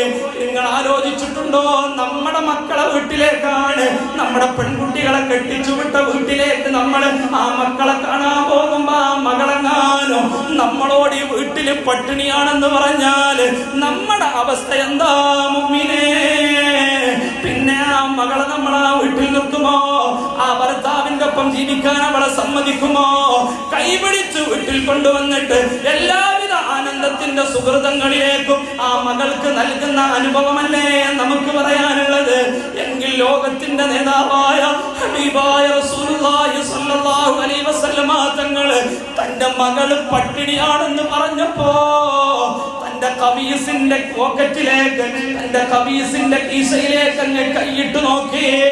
പക്ഷെ അല്ലാഹുവിന്റെ റസൂലിന്റെ കമീസിന്റെ പോക്കറ്റിലെ ഒരു ഈത്തപ്പഴത്തിന്റെ കുരു പോലും തടഞ്ഞില്ല. ചിന്തിക്കണ്ടേ, നമ്മളിങ്ങനെ ചെറിയ ചെറിയ നിസ്സാര കാര്യങ്ങൾക്കൊക്കെ വാശി പിടിക്കുമ്പോ അവിടെ ഇല്ല, കല്യാണത്തിന് ഡ്രസ്സ് എടുത്തിട്ടില്ല, അല്ലെങ്കിൽ പിന്നെ മറ്റുള്ള ആവശ്യങ്ങളും നിറവേറ്റി തരുന്നില്ല എന്ന പരിഭവങ്ങളും പരാതികളും നമ്മൾ പറയുമ്പോ ഹബീബായ റസൂലുള്ളാഹി തങ്ങളുടെ കുടുംബത്തിന്റെ ജീവിതത്തിലേക്ക് ഒന്നിടക്ക് തിരിഞ്ഞു നോക്കണ്ടേ എന്റെ പ്രിയപ്പെട്ട മുഅ്മിനീങ്ങളെ? അല്ലാഹു മനസ്സിലാക്കാൻ തൗഫീഖ് നൽകട്ടെ. പിതാവായ ഹബീബായ തങ്ങള് തന്റെ മകൾക്ക് എന്തെങ്കിലും നൽകാൻ വേണ്ടി കമീസിന്റെ കീശയിലേക്ക് കൈയിട്ട് നോക്കിയപ്പോ ഒരു കാരക്കയുടെ പൊട്ടുപോലും തന്റെ കയ്യിൽ തടഞ്ഞില്ല. 2 പേരും പൊട്ടിക്കരഞ്ഞ അവസ്ഥ. അതാണ് ഹബീബായ തങ്ങളുടെ ജീവിതം. പരീക്ഷണങ്ങളാണ് കുടുംബത്തില്, വലിയ പരീക്ഷണങ്ങൾ. ജീവിതം തുടങ്ങിയപ്പോഴേ പരീക്ഷണം, ജീവിതം പാതി വഴിയിലെത്തിയപ്പോഴും പരീക്ഷണം. തനിക്ക് അല്ലാഹു നൽകിയ നമ്മളെ സംബന്ധിച്ചിടത്തോളം നമ്മൾ പൊന്നുപോലെ താഴെ വെച്ചാൽ ഉറുമ്പരിക്കും, തലയിൽ വെച്ചാൽ പേനരിക്കും എന്ന് പറഞ്ഞ് പൊന്നുപോലെ നമ്മൾ നോക്കുന്ന നമ്മുടെ പ്രിയപ്പെട്ട മക്കൾ, ആ മക്കളെങ്ങാനും ഈ ലോകത്തോട് വിട പറഞ്ഞാൽ നമ്മുടെ സങ്കടം എത്രയാണ്? നമുക്ക് സഹിക്കാൻ കഴിയോ? നമ്മുടെ പൊന്നു മക്കള് നമ്മുടെ വീട്ടിന്റെ മുന്നിലേക്ക് മയ്യത്ത് തുണിയിൽ പൊതിഞ്ഞ് നമ്മുടെ മക്കളുടെ മയ്യത്ത് കൊണ്ടുവന്നാൽ ആ ഉമ്മയുടെ അവസ്ഥ എന്താണ്? ആ പിതാവിന്റെ കൽബകത്തിന്റെ അവസ്ഥ എന്താണ്? ചിന്തിച്ചിട്ടുണ്ടോ? ഇന്ന് ഈ ഓടിച്ചാടി നടക്കുന്ന രാത്രി നമ്മുടെ രാവിലെ മദ്രസയിലേക്ക് പോകുമ്പോ ഉമ്മ ഞാൻ പോവുകയാണ് അസ്സലാമു അലൈക്കും എന്ന് പറഞ്ഞ് 2 കവളത്തിലും ചുംബനം നിന്ന് പിതാവിന്റെ അടുക്കലേക്ക് ചെന്ന് ഉപ്പച്ചിയെ ഞാൻ മദ്രസയിലേക്ക് പോവുകയാണെന്ന് പറഞ്ഞു പോകുന്ന നമ്മുടെ പ്രിയപ്പെട്ട മക്കളെങ്ങാനും പാതി വഴിയിൽ ജീവിതം നഷ്ടപ്പെട്ട് നമ്മുടെ വീട്ടിന്റെ ഉമ്മറത്തേക്ക് വെള്ളത്തുണിയിൽ പൊതിഞ്ഞു കൊണ്ടുവന്നാൽ അല്ലാഹു നമ്മുടെ മക്കൾക്കൊക്കെ ആഫിയത്തും ആരോഗ്യവും ദീർഘായുസ്സും നൽകട്ടെ. എന്തായിരിക്കും നമ്മുടെ അവസ്ഥ? ആ മക്കളുടെ മയ്യത്ത് ഖബറിലേക്ക് ഇറക്കി വെക്കുന്ന ഒരു പിതാവിന്റെ അവസ്ഥ എന്താണ്? ചുറ്റുമുള്ളവരൊക്കെ പൊട്ടിക്കരയില്ലേ? ആ ഉമ്മ മാറത്തട്ടഹസിച്ചിട്ട് കരയുമ്പോ ചുറ്റുമുള്ളവർക്ക് കണ്ടു നിൽക്കാൻ സാധിക്കുമോ? ചുറ്റുമുള്ളവരൊക്കെ കരയൂലേ? പക്ഷേ ലോകത്തിന്റെ നേതാവായ ഹബീബായ റസൂലുള്ളാഹി സ്വല്ലല്ലാഹു അലൈഹി വസല്ലമ തങ്ങള് തന്റെ ജീവിതകാലത്ത് തന്നെ അല്ലാഹു തനിക്ക് തന്ന ഒരു മകളെ ബാക്കി വെച്ച് ബാക്കി മുഴുവൻ മക്കളെയും ഒരു പിതാവായ ഹബീബായ തങ്ങൾ ഖബറിലേക്ക് ഇറക്കി വെച്ച ലോകത്തൊരു പിതാവുണ്ടെങ്കിൽ നമ്മുടെ നേതാവ് ആരംഭപ്പൂവായ ഹബീബായ റസൂലുള്ളാഹി സ്വല്ലല്ലാഹു അലൈഹി വസല്ലമ തങ്ങൾ. ജീവിതമേ പരീക്ഷണമാണ് ഹബീബായ തങ്ങളുടെ. അല്ലാഹു നാളെ സ്വർഗ്ഗത്തിൽ വെച്ച് കാണാൻ ഭാഗ്യം നൽകട്ടെ. ഒരു ദിവസം വിശപ്പ് സഹിക്കാൻ കഴിയാതെ ആയിഷ ബീവിയുടെ വീട്ടിലേക്ക് ഹബീബായ തങ്ങൾ വരുന്നുണ്ട്. ഭയങ്കരമായ വിശപ്പുണ്ട് ഹബീബായ തങ്ങൾക്ക്. റസൂലുള്ളാഹിക്കറിയാം ആയിഷാന്റെ വീട്ടിൽ പോയാൽ വല്ലതൊക്കെ കഴിക്കാൻ കിട്ടുമെന്ന വലിയ പ്രതീക്ഷയിൽ ആയിഷ ബീവിയുടെ വീട്ടിലേക്ക് ഹബീബായ തങ്ങൾ കടന്നു ചെല്ലുകയാണ്. വീട്ടിലേക്ക് ചെന്നപ്പോൾ ആയിഷ ബീവി തന്റെ ഭർത്താവിനെ സ്വീകരിച്ചിരുത്തി. ഹബീബായ തങ്ങൾ ചോദിച്ചു, ആയിഷ കഴിക്കാൻ വല്ലതുണ്ടോ? ആ സമയത്ത് ആയിഷ ബീവിക്കറിയാം വീട്ടിലൊന്നുമില്ല. കാരണം ദിവസങ്ങളോളമായി ആയിഷ ബീവിയും പട്ടിണിയാണ്, കഴിക്കാനൊന്നുമില്ല എന്ന് ആയിഷ ബീവിക്കറിയാം. എങ്കിലും എന്റെ ഭർത്താവിന്റെ മുഖത്ത് നോക്കി എങ്ങനെയാണ് ഇവിടെ ഭക്ഷണം ഇല്ല എന്ന് പറയാ എന്ന് വിചാരിച്ച് അടുക്കളയിലേക്ക് പോയി കമഴ്ത്തി വെച്ച പാത്രങ്ങളൊക്കെ വെറുതെ ഒന്ന് ശബ്ദമുണ്ടാക്കി ആയിഷ ബീവി നിവർത്തി വെക്കുകയാണ്. റസൂലുള്ളാഹിനെ ഒന്ന് സമാധാനിപ്പിക്കാൻ. അല്പം കഴിഞ്ഞിട്ടും ആയിഷ ബീവിയെ കാണാതെ വന്നപ്പോ അല്ലാഹുവിന്റെ റസൂൽ ആയിഷ ബീവിയെ വിളിച്ചപ്പോഴും ആയിഷ ബീവി പൊട്ടിക്കരയുകയാണ്. ആയിഷ ബീവിയുടെ കൺതടത്തിലൂടെ കണ്ണുനീർ തടം തല്ലി ആർത്തൊടുകയാണ്. ഹബീബായ തങ്ങള് ആയിഷ ബീവിയുടെ മുഖം പിടിച്ചിട്ട് പറഞ്ഞു, പൊന്നുമോളെ എന്തു പറ്റി? ആയിഷ ബീവി പറഞ്ഞു, നബിയേ, എന്റെ ഭർത്താവായ അങ്ങ് എന്റെ വീട്ടിലേക്ക് അല്പം ഭക്ഷണവുമായി വിശന്നൊട്ടിയ വയറുമായി ആയിഷയുടെ പക്കൽ നിന്ന് വല്ലതും കഴിക്കാനുണ്ടാകുമെന്ന് വിചാരിച്ചു വന്നിട്ട് എന്റെ ഭർത്താവിനൊരു ഭക്ഷണം തരാൻ ഈ ആയിഷയുടെ വീട്ടിൽ ഒന്നുമില്ലല്ലോ നബിയേ. അല്ലാഹുവിന്റെ റസൂൽ പറഞ്ഞൊരു മറുപടിയുണ്ട്. നമ്മളാണെങ്കിൽ എന്താ പറയാ? പൊരേക്ക് നട്ടുച്ചക്ക് വിശന്ന് സഹിച്ചിട്ട് പൊരയിൽ വന്നിട്ട് അടി കുറച്ച് ചോറ് എടുക്കുന്നാണ് പറയുമ്പോ മുപ്പത്തിയാൽ പറയണെന്ത്? ചോറൊന്നും വെച്ചിട്ടില്ല. എന്തായിരിക്കും നമ്മളവസ്ഥ? ആലോചിച്ച് നോക്കി. പിന്നെ അവിടുത്തെ ബാക്കി കാര്യം പറയണോ? അത് നമ്മളെ ഭാര്യമാരൊക്കെ നന്നാക്കട്ടെ. ബി.പി ഉണ്ടോ നിങ്ങൾക്ക്? ബി.പി ഉണ്ടോ? ഭാര്യയെ പേടിയുണ്ടോ? ഉണ്ടോ? ഇല്ലല്ലോ. അല്ലാഹു നമ്മളെ ഭർത്താക്കന്മാരൊക്കെ നന്നാക്കട്ടെ. നല്ല കുടുംബജീവിതം നയിക്കുന്ന അല്ലാഹു തൗഫീഖ് നൽകട്ടെ. ഹബീബായ തങ്ങളുടെ ആ ജീവിതം നമ്മുടെ ജീവിതത്തിലേക്ക് മാതൃകയാക്കുന്ന അല്ലാഹു തൗഫീഖ് നൽകട്ടെ. മുത്ത് നബി ആയിഷ ബീവിയോട് പറഞ്ഞു, ആയിഷ കഴിക്കാനൊന്നുമില്ലേ? ഇല്ല നബിയെ. എങ്കിൽ ഞാൻ ഇന്ന് സുന്നത്ത് നോമ്പെടുത്തുകൊള്ളാം ആയിഷ. നട്ടുച്ചക്കാണ് ഹബീബായ തങ്ങള് ആയിഷ ബീവിയുടെ വീട്ടിലേക്ക് വരുന്നത്. അത്ര നേരമൊന്നും കഴിച്ചിട്ടില്ല. ഉച്ചക്ക് വന്നിട്ട് ഭക്ഷണം കഴിച്ചിട്ടില്ല. വിശക്കുന്നു എന്ന് പറയുമ്പോ ഞാൻ സുന്നത്ത് നോമ്പെടുത്തുകൊള്ളാം ആയിഷ എന്നേതെങ്കിലും ഒരു നേതാവ് പറഞ്ഞിട്ടുണ്ടെങ്കിൽ അതെന്റെയും നിങ്ങളുടെയും നേതാവ് ആദരവായ പ്രവാചകൻ നബി മുഹമ്മദ് മുസ്തഫ സല്ലല്ലാഹു അലൈഹി വസല്ലമ തങ്ങളാണെങ്കിൽ ജീവിതത്തിൽ പരിഭവങ്ങളും പരിവട്ടങ്ങളും പ്രയാസങ്ങളും പരീക്ഷണങ്ങളും നമ്മുടെ ജീവിതത്തിലേക്ക് കടന്നു വരുമ്പോ ആ പരീക്ഷണങ്ങളിൽ പതറരുതേ, അല്ലാഹുവിനെ മറക്കരുതേ. എത്ര വലിയ ബുദ്ധിമുട്ട് വരുമ്പോഴും അല്ലാഹുവിന്റെ റസൂലിന് ഇത്രയേറെ പരീക്ഷണങ്ങൾ വന്നപ്പോഴും രാത്രി എഴുന്നേറ്റിട്ട് എന്റെ ഹബീബ് നമസ്കരിക്കുകയാണ്. പാതിരാത്രിയിൽ നിസ്കാരം തന്നെ. ആയിഷ ബീവി മെല്ലെ കണ്ണു തുറന്നു നോക്കിയപ്പോ അല്ലാഹുവിന്റെ റസൂൽ നിസ്കാരത്തിലാണ്. ആയിഷ ബീവി ഹബീബായ തങ്ങളുടെ പ്രയാസം കണ്ട് അവിടുത്തെ കാലിലേക്ക് അങ്ങ് നോക്കിയപ്പോഴാണ് സുബ്ഹാനല്ലാഹ്, അല്ലാഹുവിന്റെ റസൂൽ നിസ്കരിച്ച് ഹബീബായ തങ്ങളുടെ കാലങ്ങ് വണ്ണം വെച്ചിട്ടുണ്ട്. ആയിഷ ബീവി ചോദിച്ചു, നബിയേ, എന്തു പറ്റി നബിയെ? അങ്ങെന്തിനാണ് ഇങ്ങനെ നിസ്കരിക്കണത്? അങ്ങെന്തിനാണ് ഇങ്ങനെ പ്രയാസപ്പെടുന്നത്? അങ്ങെന്തിനാണ് ഇങ്ങനെ ബുദ്ധിമുട്ടണത്? കാരണം അള്ളാഹു നിങ്ങൾക്ക് എല്ലാ പ്രയാസങ്ങളും എല്ലാ ദോഷങ്ങളും അള്ളാഹു പൊരുത്തപ്പെട്ട് തന്നിട്ടുണ്ട്. വരാനിരിക്കുന്ന ദോഷവും കഴിഞ്ഞ ദോഷമൊക്കെ അള്ളാഹു നിങ്ങൾക്ക് പൊരുത്തപ്പെട്ട് തന്നിട്ടുണ്ടല്ലോ. പിന്നെ എന്തിനാണ് ഇങ്ങനെ പ്രയാസപ്പെടുന്നതെന്ന് ചോദിച്ചപ്പോ അള്ളാഹുവിന്റെ റസൂൽ പറഞ്ഞ മറുപടിയുണ്ട്, അഫലാ അകൂനു അബ്ദൻ ശകൂറാ. ആയിഷ, ഞാനൊരു നന്ദിയുള്ള അടിമയാകണ്ടയോ?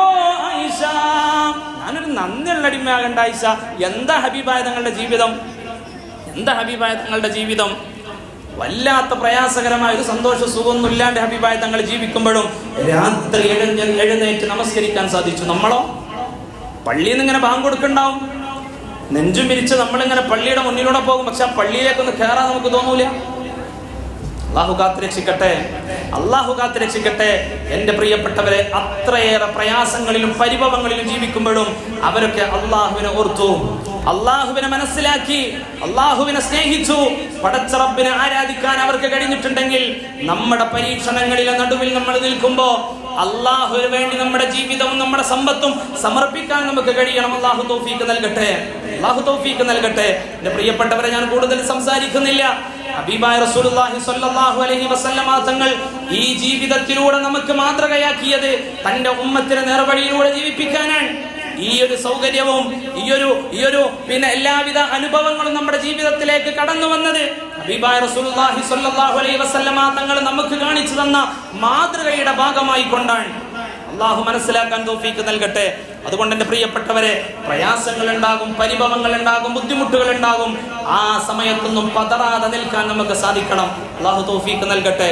നമ്മൾ പതറാൻ പാടില്ല. നമ്മളെങ്ങനെയാണ്? എന്തെങ്കിലും ഒരു ബുദ്ധിമുട്ട് വന്നാൽ അപ്പൊ പടച്ച റബ്ബിനെ പഴിക്കുന്ന ആളുകളാണ്. ഞാൻ എൻ്റെ ഒരു സുഹൃത്ത്, എൻ്റെ കൂടെ പഠിച്ച ഒരു സുഹൃത്ത് ഷഫീഖ് എന്ന് പറയുന്ന, ഞാൻ ദർസ് പഠിക്കുന്ന സമയത്ത് ചെലവിന് പോയിരുന്ന വീട്ടിലുള്ള ഒരു ചെറുപ്പക്കാരനാണ് ഷഫീഖ്. ഞാൻ അവന് 10ാം ക്ലാസ്സിൽ ഒരുമിച്ചായിരുന്നു പഠിച്ചത്. 10ാം ക്ലാസ് കഴിഞ്ഞ് ഞാൻ ആ ദർസ് മാറി വേറെ സ്ഥലത്തേക്ക് പോയി. അവൻ്റെ വീട്ടിലേക്ക് ഭക്ഷണം കഴിക്കാൻ പോയാൽ ഞാനും അവനും ഒരേ ടേബിളിൽ ഇരുന്നിട്ടാണ് ഭക്ഷണം കഴിച്ചിരുന്നത്. ആ സമയത്ത് അത്രയേറെ ബന്ധമുണ്ടായിരുന്നു ഷഫീഖ് എന്ന് പറയുന്ന ചെറുപ്പക്കാരൻ.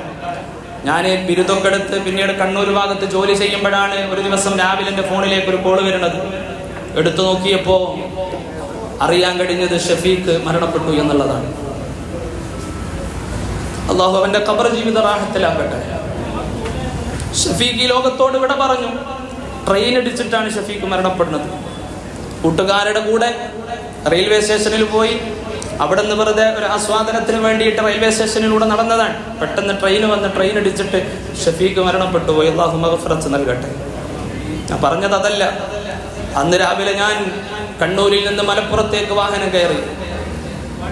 ഷഫീഖിനെ ഒരു നോക്ക് കാണാൻ വേണ്ടിയിട്ട് തന്റെ വീട്ടിലേക്ക് കടന്നു ചെന്നപ്പോഴാണ് അറിഞ്ഞത് ഷഫീഖിനെ പള്ളിക്കാട്ടിലേക്ക് കൊണ്ടുപോയിട്ടുണ്ട്. ഉടനെ തന്നെ ഞാൻ പള്ളിക്കാട്ടിലേക്ക്, പള്ളിയുടെ പരിസരത്തേക്ക് പോയി. പള്ളിയുടെ പരിസരത്ത് ഞാൻ ചെന്നപ്പോ ഷഫീഖിനെ ഖബറിലേക്ക് ഇറക്കി വെച്ച് മണ്ണിട്ട് മൂടിയിട്ട് എല്ലാവരും തിരിച്ചു വരുന്ന രംഗാണ്. ആ സമയത്ത് ഞാനൊരു മനുഷ്യനെ കണ്ടു. എൻ്റെ പ്രിയപ്പെട്ട ഷഫീഖിന്റെ ഉപ്പയായിരുന്നു ആ കടന്നു വന്നിരുന്നത്. പള്ളിക്കാട്ടിൽ നിന്ന് 21 വയസ്സ് പ്രായമുള്ള, തന്റെ ജീവിതത്തിൽ എല്ലാം നേടിത്തരാൻ ആയി എന്ന് മനസ്സിലാക്കിയ, തന്റെ ജീവിതത്തിൽ വലിയൊരു ആശ്വാസമാണെന്ന് മനസ്സിലാക്കിയ പ്രിയപ്പെട്ട ഷഫീഖ് മരണപ്പെട്ട് 21 വയസ്സായ ഷഫീഖ് എന്ന് പറയുന്ന ചെറുപ്പക്കാരനെ ഖബറിലേക്ക് ഇറക്കി വെച്ചൊരു പിതാവ് ആ ഖബർസ്ഥാനിൽ നിന്ന് പുറത്തേക്ക് വരാൻ. ചിന്തിക്കണം. ആ സമയത്ത് എൻ്റെ പ്രിയപ്പെട്ട ഉമ്മറുപ്പാനെ ഞങ്ങൾ വിളിക്കുക. ഉമ്മറുപ്പാനെ ഞാൻ കണ്ടു, എന്നെയും അദ്ദേഹം കണ്ടു. എന്നെ കണ്ടപാടെ ഒരേ പ്രായമാണ്, ഒരുമിച്ചിരുന്ന് ഭക്ഷണം കഴിച്ചവരാണ്. എന്നെ കണ്ടപാടെ എന്നെ കെട്ടിപ്പിടിച്ചു എൻ്റെ പ്രിയപ്പെട്ട ഉമ്മറുപ്പ. എൻ്റെ ഈ തോളിൽ കടന്ന് ഇന്നും ഞാനത് കേൾക്കുന്നുണ്ട്. ആ പിതാവിന്റെ വായിൽ നിന്നൊരു വർത്തമാനമുണ്ട്, അൽഹംദുലില്ലാഹ്. പറയാൻ കഴിയോ നമുക്ക്? സ്വന്തം മകനെ ഖബറിലേക്ക് ഇറക്കി വെച്ച് ആ മകന്റെ ഖബർസ്ഥാനിൽ നിന്ന് നമ്മൾ തിരിച്ചു വരുമ്പോ അൽഹംദുലില്ലാഹ് എന്ന് നമുക്കെങ്ങാനും പറയാൻ കഴിയോ? അത്തരത്തിലുള്ള ഈമാൻ നമ്മുടെ ഖൽബിലുണ്ടോ? അല്ലാഹു നൽകട്ടെ, അല്ലാഹു നൽകട്ടെ. അത് കഴിഞ്ഞ് 2 സംഭവമാണ് ഞാൻ പറയുന്നത്. അത് കഴിഞ്ഞ് ആ പള്ളിയിൽ നിന്ന് അല്ലാഹു നമുക്കൊക്കെ, നമ്മുടെ മക്കളൊക്കെ അല്ലാഹു ആഫിയത്തും ആരോഗ്യവും നൽകട്ടെ. എൻ്റെ പ്രിയപ്പെട്ടവരെ, ഈ ഒരു പ്രോഗ്രാം ഇവിടെ സംഘടിപ്പിക്കാൻ നമ്മുടെ SKSF-ന്റെ പ്രവർത്തകന്മാർ അഹോരാത്രി പരിശ്രമിച്ചിട്ടുണ്ട്. ഇൻഷാ അല്ലാഹ് നമ്മുടെ ഇതിന്റെ പ്രവർത്തകന്മാർ നിങ്ങളുടെ മുന്നിലേക്ക് ബക്കറ്റുമായി വരികയാണ്.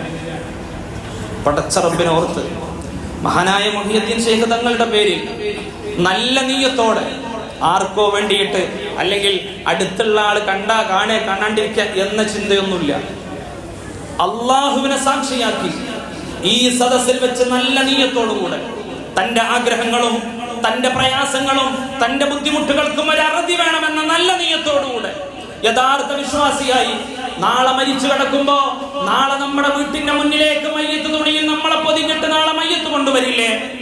നാളെ എങ്ങാനും ഒരു ദിവസം നമ്മൾ പോയി കിടന്നുറങ്ങും, അന്നേ ദിവസം രാവിലെ ദിവസവും എഴുന്നേൽക്കുന്ന നമ്മൾ എഴുന്നേൽക്കാതാകും.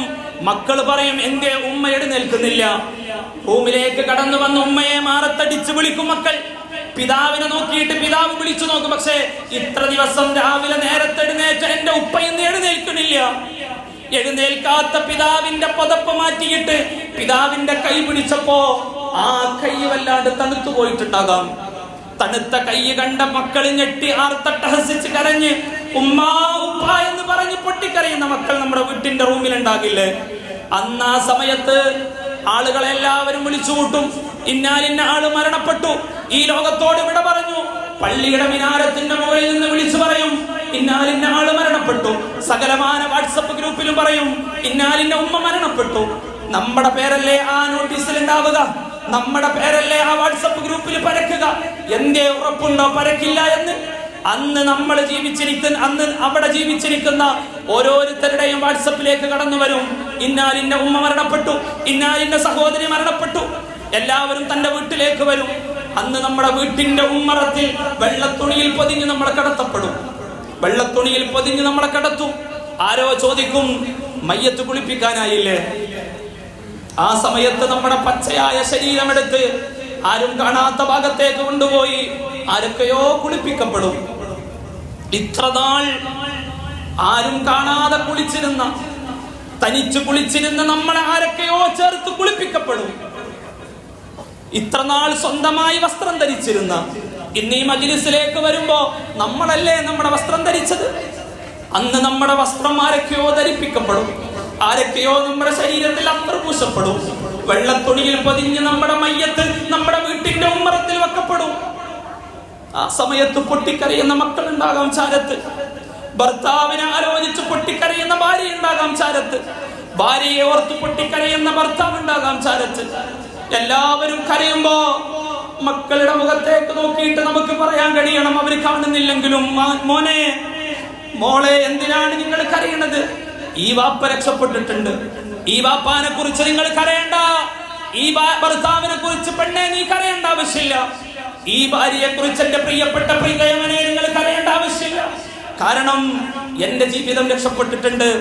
എന്നെ ആരൊക്കെ എടുത്ത് മറ്റുള്ള ആളുകളെടുത്ത് കുളിപ്പിക്കുമ്പോഴും ഞാൻ അനുഭവപ്പെട്ടിട്ടില്ല. കാരണം എന്നെ കുളിപ്പിച്ചത് മലായിക്കത്തുകളാണ്, എനിക്ക് വസ്ത്രം ധരിപ്പിച്ചത് മലായിക്കത്തുകളാണ്, എനിക്കുള്ള എല്ലാ സൗകര്യങ്ങളും ഏർപ്പെടുത്തിയത് മലക്കുകളാണ്. എന്റെ ചുറ്റുമിരുന്ന മലക്കുകൾ എന്നെ നോക്കിക്കൊണ്ട് ചിരിക്കുന്നുണ്ട്. നിങ്ങൾ ദൂരെ നിന്ന് എന്നെ നോക്കി ചിരിക്കുന്നുണ്ട്. അതുകൊണ്ട് ഈ പിതാവിനെ കുറിച്ച് നിങ്ങൾ പേടിക്കണ്ട, ഈ ഉമ്മയെ കുറിച്ച് നിങ്ങൾ പേടിക്കണ്ട എന്ന് നാളെ നമ്മൾ ആ മക്കളോട് പറയാൻ പറ്റണമെങ്കിൽ, എന്റെ പ്രിയപ്പെട്ടവരെ, അന്ന് ആ മയ്യത്ത് നമ്മുടെ വീട്ടിന്റെ മുന്നിൽ നിൽക്കും. ആ വീട്ടിന്റെ മുന്നിൽ മയ്യത്തിൽ ഇങ്ങനെ മയ്യത്ത് പൊതിയായിട്ട് നമ്മൾ ഇങ്ങനെ കിടക്കുമ്പോ ആരോ പറയും, പള്ളിയിൽ നിന്ന് ഉസ്താദിനെ വിളിക്കണ്ടേ? പള്ളിയിൽ നിന്ന് ഉസ്താദ് വരും, യാസീനോതും. മയ്യത്ത് കട്ടിലേക്ക് നമ്മുടെ മയ്യത്ത് ഇറക്കി വെച്ച്, നമ്മുടെ മയ്യത്ത് നമ്മുടെ വീട്ടിന്റെ മുന്നിലൂടെ ഇത്ര കാലം സ്വന്തമായി കാലിലൂടെ നടന്നുപോയ നമ്മൾ ആരൊക്കെയോ ഏറ്റി നമ്മളെ മറ്റുള്ളവരുടെ തോളത്ത് വെക്കും. പള്ളിയിലേക്ക് കൊണ്ടുപോയി അവിടുന്ന് മയ്യത്ത് നിസ്കരിച്ച് പള്ളിക്കാട്ടിലേക്ക് കൊണ്ടുപോകുമ്പോഴും നമുക്ക് പറയണം, എന്നെയൊന്ന് വേഗം കൊണ്ടുപോ, എനിക്ക് എന്റെ ഖബറിലേക്ക് ചെല്ലണം. കാരണം എല്ലാ സുഹൃതങ്ങളും ഒരുക്കി എന്റെ റബ്ബെന്നെ കാത്തിരിക്കുന്നുണ്ട്. പറയാൻ കഴിയുമോ മുഅ്മിനീങ്ങളെ? അല്ലാഹു അത്തരത്തിലുള്ള മയ്യത്താക്കി മാറ്റട്ടെ, അല്ലാഹു അത്തരത്തിലുള്ള മയ്യത്താക്കി മാറ്റട്ടെ. ഇൻഷാ അല്ലാഹ് നല്ല നിയ്യത്തോടുകൂടെ ആ മരണം നന്നാവാൻ, നാളെ മരിക്കണ സമയത്ത് മരണം നന്നായി പടച്ച റബ്ബിന്റെ മുന്നിലേക്ക് പോകാൻ നല്ല നിയ്യത്തോടുകൂടെ ഇൻഷാ അല്ലാഹ് നമ്മുടെ പ്രിയപ്പെട്ട പ്രവർത്തകന്മാർ വരുമ്പോ ബഹുമാനപ്പെട്ട തങ്ങളവറുകളുണ്ട്. ഈ സദസ്സിന്റെ അവസാനത്തിൽ പ്രാർത്ഥന കൊണ്ട് ധന്യമാക്കുന്നത് പ്രിയപ്പെട്ട തങ്ങളവറുകളാണ്. തീർച്ചയായും ദുആക്ക് ഇജാബത്തുള്ള മഹാനായ മുഹിയുദ്ദീൻ ശൈഖ് തങ്ങളുടെ പേരിലുള്ള സദസ്സ് ഒരിക്കലും നഷ്ടപ്പെടുത്തി പോകരുത്. നൽകുന്നത് തീർച്ചയായും നാളെ ആഖിറത്തിലേക്കുള്ള വലിയ ഗുണമാണെന്ന് മനസ്സിലാക്കി ഇൻഷാ അല്ലാഹ് എന്റെ പ്രിയപ്പെട്ട പ്രവർത്തകന്മാർ നിങ്ങളുടെ മുന്നിലേക്ക് വരുമ്പോൾ കാര്യമായിട്ട് നിങ്ങൾ സഹായിക്കണം, കാര്യമായിട്ട് സഹകരിക്കണം. ഇതാർക്കോ വേണ്ടിയിട്ടല്ല. പാവപ്പെട്ട ഉമ്മ, പാവപ്പെട്ട ഉപ്പ ഇന്ന് ഖബറിലാണ്. ആലോചിച്ച് നോക്കി, ആ ഉപ്പയും ഉമ്മയും ഖബറിൽ ഇങ്ങനെ കിടക്കുകയാണ്. എന്റെ മക്കൾ എനിക്ക് വേണ്ടി എന്താ ചെയ്യണത്? എന്റെ മകൻ എനിക്ക് വേണ്ടി എന്താ ചെയ്യണത്? ഏതെങ്കിലും ഒരു സമയത്ത്, സായാഹ്ന സമയത്ത് എന്തെങ്കിലും ഒരു വെളിച്ചം എന്റെ ഖബറിലേക്ക് ഇറങ്ങി വരുന്നത് കണ്ടാൽ ആ ഉമ്മ മനസ്സിലാക്കും, എന്റെ മകനാണ് അവിടെ കൊടുത്തത്, എന്റെ മകളാണ് അവിടെ കൊടുത്തത്. എന്റെ പ്രിയപ്പെട്ട സഹോദരിമാരെ, നമ്മുടെ ഉപ്പാക്ക് വേണ്ടി, നമ്മുടെ ഉമ്മാക്ക് വേണ്ടി മനസ്സറിഞ്ഞ് നല്ല മനസ്സോടുകൂടെ ഇൻഷാ അല്ലാഹ് എന്റെ പ്രിയപ്പെട്ട പ്രവർത്തകന്മാർ വരുമ്പോൾ നിങ്ങൾ സഹായിക്കണമെന്ന് മാത്രം ഓർമ്മപ്പെടുത്തുകയാണ്. അല്ലാഹു തൗഫീഖ് നൽകട്ടെ, അല്ലാഹു തൗഫീഖ് നൽകട്ടെ, അല്ലാഹു തൗഫീഖ് നൽകട്ടെ. അതുകൊണ്ട് ഞാൻ അവസാനിപ്പിക്കാൻ, ബഹുമാനപ്പെട്ട തങ്ങളവറുകളുണ്ട്. ഇൻഷാ അല്ലാഹ് 10 മണി വരെയാണ് എന്നോട് പറയാൻ പറഞ്ഞിട്ടുള്ളത്. പെട്ടെന്ന് തന്നെ അവസാനിപ്പിക്കാം. അല്ലാഹു തൗഫീഖ് നൽകട്ടെ, അല്ലാഹു തൗഫീഖ് നൽകട്ടെ. അല്ലാഹു നമ്മിൽ നിന്ന് മൺമറഞ്ഞു പോയ എല്ലാവർക്കും അല്ലാഹു മഗ്ഫിറത്ത് നൽകുമാറാവട്ടെ. അല്ലാഹുവേ, പടച്ചവനെ, ആരൊക്കെയാണോ ഈ പാവപ്പെട്ട ഈ പ്രവർത്തകന്മാര് ഈ സദസ്സ് ഇവിടെ ഒരുമിച്ച് കൂടി ഇവിടെ പറയപ്പെട്ടത് തന്നെ ഹബീബിനെ കുറിച്ചാണ്. ഈ സദസ്സാണെങ്കിലോ മുഹിയുദ്ദീൻ ശൈഖ് തങ്ങളുടെ പേരിലുള്ള സദസ്സാണ്. ഈ സദസ്സിൽ നിന്ന് നെഞ്ചത്ത് കൈവച്ചിട്ട് ഏതെങ്കിലും ഒരു സഹോദരനോ ഏതെങ്കിലും ഒരു സഹോദരിയോ ആ പ്രിയപ്പെട്ട പ്രവർത്തകന്മാര് ബക്കറ്റുമായി മുന്നിലേക്ക് വരുമ്പോ മനസ്സറിഞ്ഞ കൽബറിഞ്ഞ അതിലേക്ക് വല്ലതും നിക്ഷേപിക്കുമ്പോ നീ അവരെ കാണാതിരിക്കല്ല അല്ലാഹ്. തന്റെ ഉമ്മയ്ക്ക് വേണ്ടി, തന്റെ ഉപ്പയ്ക്ക് വേണ്ടി എന്നെ പോറ്റി വളർത്തിയ, ഇത്രമേൽ എന്നെ വലുതാക്കിയ എന്റെ ഉമ്മയല്ലേ എന്നെ നൊന്ത് പ്രസവിച്ചത്? എന്റെ പ്രിയപ്പെട്ട ഉമ്മ ഇന്ന് ഖബറിൽ കിടക്കുകയാണ്, പച്ച മണ്ണിൽ കബളരുതി കിടക്കുകയാണ്. എനിക്ക് വേണ്ടി ജീവിച്ചത് എന്റെ ഉമ്മയല്ലേ? നേരത്തെ എഴുന്നേറ്റത് എന്റെ ഉമ്മയാണ്, നേരത്തെ എഴുന്നേറ്റത് എന്റെ ഉമ്മയാണ്, നേരം വഴുകി കടന്നത് എന്റെ ഉമ്മയാണ്. അന്ന് എനിക്ക് വേണ്ടി എല്ലാം ചെയ്തു തന്നു എന്റെ പ്രിയപ്പെട്ട പിതാവ്. എന്നെ നോക്കാൻ വേണ്ടി ചോര നീരാക്കി രാപ്പകലില്ലാതെ അധ്വാനിച്ച് അല്ലാഹുവേ, എന്റെ പിതാവ് മരണപ്പെട്ട് ആ പിതാവ് ആരുടെ ഖബറിന്റെ ചോട്ടിൽ കിടക്കുകയാണ്. ആ പിതാവിന്റെ ഹദറത്തിലേക്ക് ഈ സദസ്സിൽ വെച്ച് നൽകാൻ, അത് കണ്ട ഉപ്പ സന്തോഷിക്കാൻ എന്തോ ഒരു ഭാഗ്യവാന്മാരാണ്, എന്തോ ഒരു ഭാഗ്യവാന്മാരാണ്. ഇന്ന് നമ്മൾ സുഖിക്കുന്ന എല്ലാ സുഖത്തിന്റെയും അനുഭൂതിയുടെയും കാരണം അത് നമ്മുടെ വാപ്പയാണ്, അത് നമ്മുടെ ഉമ്മയാണ്. മറന്നു പോകല്ല മുഅ്മിനേ, കാര്യമായി സഹായിക്കുക. അല്ലാഹു തൗഫീഖ് നൽകട്ടെ. ഞാൻ എന്റെ വിഷയത്തിലേക്ക് വരികയാണ്. പ്രയാസങ്ങളും പരിഭവങ്ങളും ഉണ്ടാകുമ്പോ അല്ലാഹുവിനെ പഠിക്കരുത്. ഷഫീഖ് എന്ന് പറയുന്ന എന്റെ പ്രിയപ്പെട്ട ചെറുപ്പക്കാരൻ, എന്റെ കൂട്ടുകാരന്റെ മയ്യത്ത് മറമാടിയിട്ട് ഞാൻ അവന്റെ വീട്ടിലേക്ക് പോകാൻ വേണ്ടി മറ്റൊരാളുടെ കാറിലാണ് കയറിയത്. അയാളുടെ കാറിൽ ഇങ്ങനെ കയറിയിട്ട് വാഹനം മുന്നോട്ട് പോകുമ്പോ ആ കാറിൽ നിന്ന് ഒരു മനുഷ്യൻ പറഞ്ഞു, നേരത്തെ ആ പിതാവ് എന്ത് പറഞ്ഞു? പിതാവ് നിങ്ങളോടല്ലേ? നിങ്ങളിവിടെ എല്ലാ മനുഷ്യന്മാരെ മനസ്സിലാണില്ലേ? മനസ്സിലാണില്ലേ? നേരത്തെ വാപ്പ സ്വന്തം മകനെ ഖബറിൽ വെച്ച് വരുമ്പോ വാപ്പ എന്താ പറഞ്ഞത്? അൽഹംദുലില്ലാഹ്. കാറിൽ കയറിയിട്ട് ഞാൻ പോകുമ്പോ ആ കാറിൽ വെച്ചൊരു മനുഷ്യൻ പറഞ്ഞു, പടച്ചോന് ഇതെന്താ കാട്ടുന്നത്? പടച്ചോന് ഇതെന്താ കാട്ടുന്നത്? എന്തിനാണ് ഈ മനുഷ്യന്മാരിങ്ങനെ വിഷമിപ്പിക്കണത്? ആലോചിക്കണ്ടേ? 2 തരത്തിലാണ് ഞാനത് പറയുന്നത്. അള്ളാഹു നല്ലത് മനസ്സിലാക്കാൻ തൗഫീഖ് നൽകട്ടെ. എന്റെ പ്രിയപ്പെട്ടവരെ, പ്രയാസങ്ങൾ വരുമ്പോ, പരിഭവങ്ങൾ വരുമ്പോ ഹംദ് പറയാൻ കഴിയണം. അങ്ങനെ പറഞ്ഞാൽ എന്താണ് നാളെ പടച്ചറപ്പ് നമുക്ക് തരിക? അല്ലാഹുവിന്റെ റസൂൽ പറഞ്ഞൊരു മനുഷ്യൻ ഇങ്ങനെ നടന്നു പോവുകയാണ്. അയാൾക്കാണെങ്കിലോ അയാൾ ഏറെ സ്നേഹിച്ചൊരു മകനുണ്ട്. ആരോ എന്ന് പറഞ്ഞു ആ മനുഷ്യനോട്, നിങ്ങളുടെ മകൻ മരണപ്പെട്ടിരിക്കുന്നു. ഇത് കേട്ടപാടെ ആ മനുഷ്യൻ പറഞ്ഞു, അൽഹംദുലില്ലാഹ്, അൽഹംദുലില്ലാഹ് എന്ന് ആ മനുഷ്യൻ പറഞ്ഞു. പിന്നീടാണ് അദ്ദേഹം ഇന്നാലില്ല പറഞ്ഞത്. ഇത് കേട്ട മലക്കുകൾ ആ മനുഷ്യന് എത്രയാണ് പ്രതിഫലം എഴുതേണ്ടതെന്ന് സംശയമായി. സ്വന്തം മകന് മരിച്ചപ്പോ അൽഹംദുലില്ലാഹ് പറഞ്ഞപ്പോ മലക്കുകൾക്ക് സംശയമായി. എന്ത്? ഞങ്ങൾ എത്രയാണ് ഈ മനുഷ്യന് പ്രതിഫലം, എന്താണ് എഴുതുക? മലക്കുകൾ തമ്മിൽ പറഞ്ഞു, നമുക്ക് അല്ലാഹുവിനോട് ചോദിക്കാം. അവരാണെങ്കിലോ അള്ളാന്റെ അടുക്കൽ പോയിട്ട്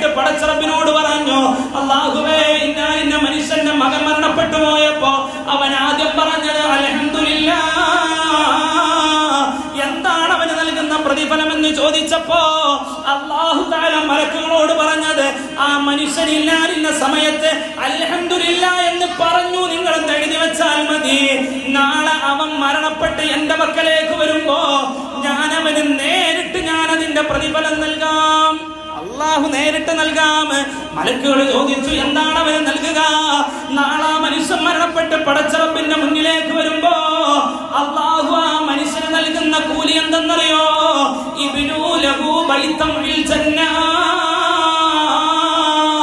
മലക്കുകളോട് പറയും, മലക്കുകളെ ആ മനുഷ്യനൊരു കൊട്ടാരം നിർമ്മിക്കുക, സ്വർഗത്തിലൊരു കൊട്ടാരം നിർമ്മിക്കുക. ആ കൊട്ടാരത്തിൽ ആ മനുഷ്യൻ ഇങ്ങനെ വസിക്കും.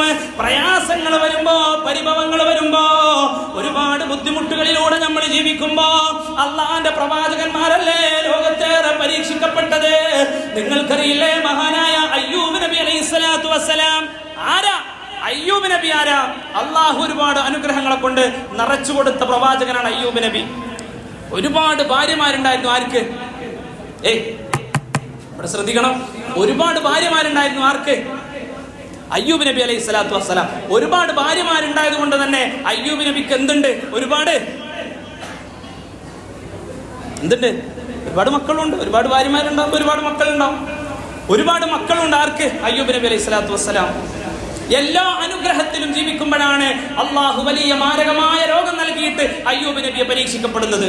ഇന്ന് ചെറിയൊരു തലവേദന വരുമ്പോ, ചെറിയൊരു പനി വരുമ്പോ നമ്മൾ അള്ളാഹുവിനെ പഴിക്കുന്നില്ലേ? ദീർഘമായ ചരിത്രമാണ്, ഞാൻ വളച്ചൊടിക്കുന്നില്ല.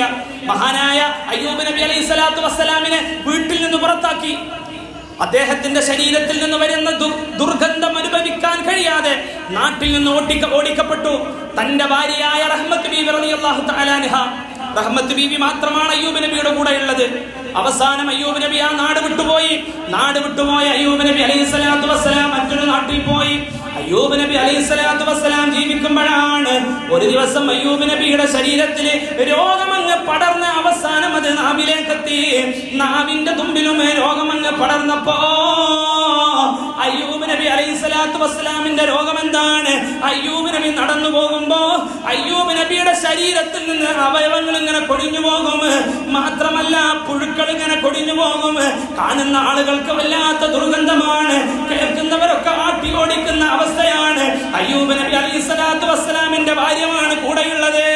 അവസാനം അയ്യൂബ് നബിയുടെ നാവിലേക്ക് രോഗമെത്തിയപ്പോഴാണ് അയ്യൂബ് നബി അലൈഹി സ്വലാത്തു വസ്സലാം അള്ളാഹിനോട് പറഞ്ഞത്, അള്ളാഹുവേ ഇനി എന്നെ പരീക്ഷിക്കല്ല അള്ളാ, ഇനി എന്നെ പരീക്ഷിക്കല്ല റബ്ബേ. അപ്പോഴും അയ്യൂബ് നബി അലൈഹി സ്വലാത്തു വസ്സലാം രോഗം മാറ്റാൻ വേണ്ടി പറഞ്ഞിട്ടില്ല. അല്ലാഹു തആല അയ്യൂബ് നബിയുടെ രോഗം മാറ്റി കൊടുത്തു. എല്ലാ പ്രതിസന്ധിയിലും നമ്മൾ താന്ന് വല്ലാത്ത ബുദ്ധിമുട്ടിൽ നമ്മൾ അനുഭവപ്പെടുമ്പോഴും ആ സമയത്തൊക്കെ നമ്മുടെ കൂടെ ആരുണ്ട്? പടച്ചറബ് നമ്മുടെ കൂടെ. നമ്മളെ പരീക്ഷിക്കപ്പെടുമ്പോൾ നമുക്ക് എല്ലാ സൗകര്യങ്ങളുണ്ട്. മൂസാ നബി അലൈഹി സ്വലാത്തു വസ്സലാം ഒരു കടപ്പുറത്തിലൂടെ അങ്ങനെ നടന്നു പോകുമ്പോഴാണ് എവിടെ നിന്നോ സുബ്ഹാനല്ലാഹ് അൽഹംദുലില്ലാഹ് എന്ന വലിയ പ്രകീർത്തനങ്ങൾ കേൾക്കുന്നത്. മൂസാ നബി അല്പം മുന്നോട്ട് നീങ്ങി. അല്പം മുന്നോട്ട് പോയി നോക്കുമ്പോ സുബ്ഹാനല്ലാഹ് മൂസാ നബി അലൈഹി സ്വലാത്തു വസ്സലാം അത്ഭുതമായ ഒരു കാഴ്ച കാണുകയാണ്. ഒരു മനുഷ്യൻ അവിടെ നിന്ന് അള്ളാഹ്ക്ക് വേണ്ടിയിട്ട് ഹംദ് പറയുകയാണ്, അള്ളാഹ്ക്ക് വേണ്ടി തസ്ബീഹ് ചൊല്ലുകയാണ്. അത്ഭുതത്തോടെ മൂസാ നബി നോക്കുമ്പോഴാണ് ആ മനുഷ്യന് 2 കൈകളില്ല, ആ മനുഷ്യന് 2 കാലുകളില്ല, ആ മനുഷ്യന് 2 കണ്ണും കാണുകയില്ല. 2 കൈയുമില്ല, 2 കാലുമില്ല, 2 കണ്ണുമില്ലാത്തൊരു മനുഷ്യൻ. എന്താ പറയണത്? ഒന്ന് പറയും മനുഷ്യന്മാരെ, എന്താ പറയണത്? നമുക്ക് 2 കാലുണ്ട്, 2 കൈയുണ്ട്, പോരാത്തിന് ബൈക്കും ഉണ്ട്, കാറും ഉണ്ട് അല്ലേ? നമ്മളെന്താ പറയൽ? നമ്മൾ എപ്പോഴാണ് പടച്ചറബിനെ ഓർക്കാറ്? അള്ളാഹു പടച്ചറബിനെ സ്ഥിരമായി ഓർക്കാൻ അള്ളാഹു നമുക്ക് തൗഫീഖ് നൽകട്ടെ. മഹാനായ മൂസാ നബി ആ മനുഷ്യന്റെ അടുത്ത് ചെന്നിട്ട് ആ മനുഷ്യന്റെ തോളിൽ തട്ടിയിട്ട് ചോദിച്ചു, നിങ്ങൾ എന്ത് വിഡ്ഢിയ, നീ എന്തൊരു വിഡ്ഢിയാണ്?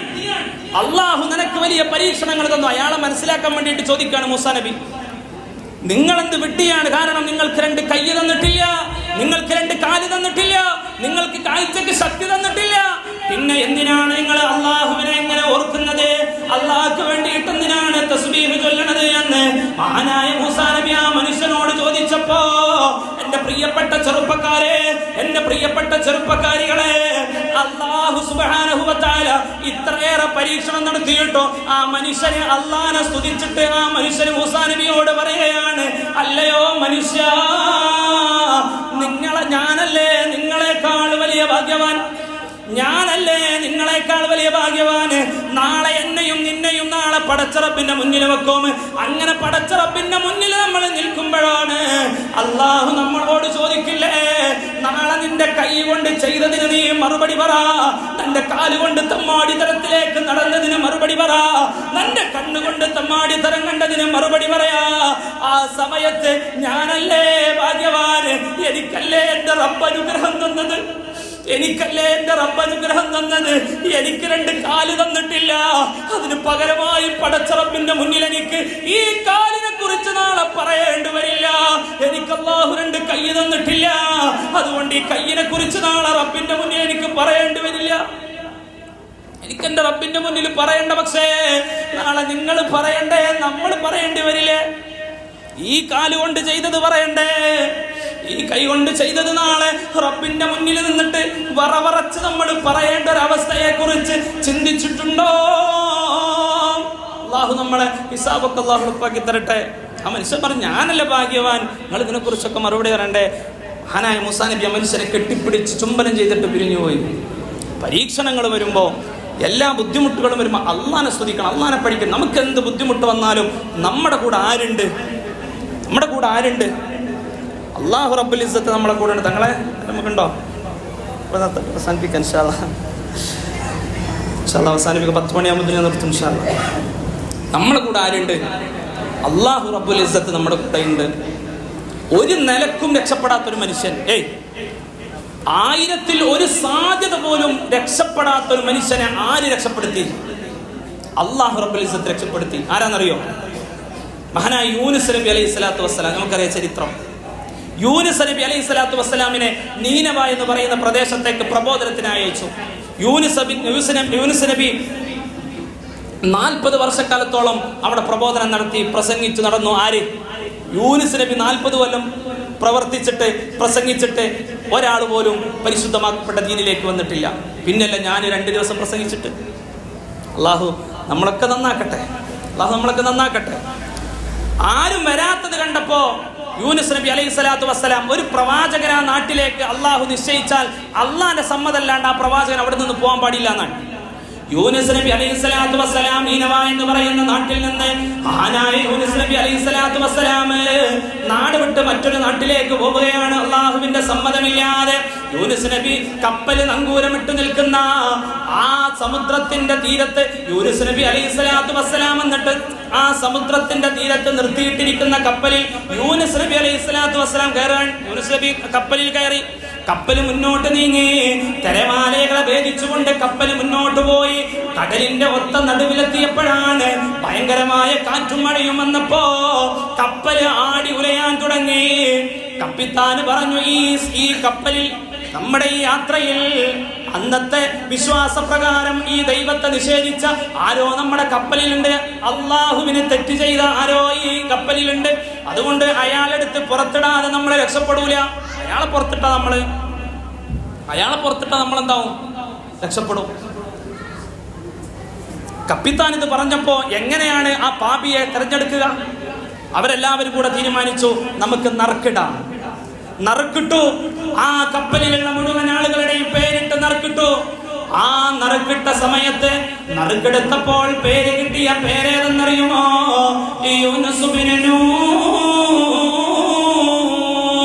യൂനുസ് നബി അലൈഹി സ്വലാത്തു വസ്സലാമിന്റെ പേരാണ് ലഭിച്ചത്. യൂനുസ് നബി പറഞ്ഞു, ഞാൻ പാപിയല്ല, എന്നെ നിങ്ങൾ വലിച്ചെറിയരുത്, ഞാൻ പാപിയല്ല എന്ന് പൊട്ടിക്കരഞ്ഞപ്പോ അയാൾ പറഞ്ഞു, നമുക്ക് ഒന്നുകൂടെ നറുക്കിടാം. വീണ്ടും നറുക്കെടുത്തു. വീണ്ടും പേര് കിട്ടിയത് യൂനുസ് നബി അലൈഹി സ്വലാത്തു വസ്സലാമിന്റെ പേരാണ്. മൂന്നാമതും നറുക്കിട്ടു.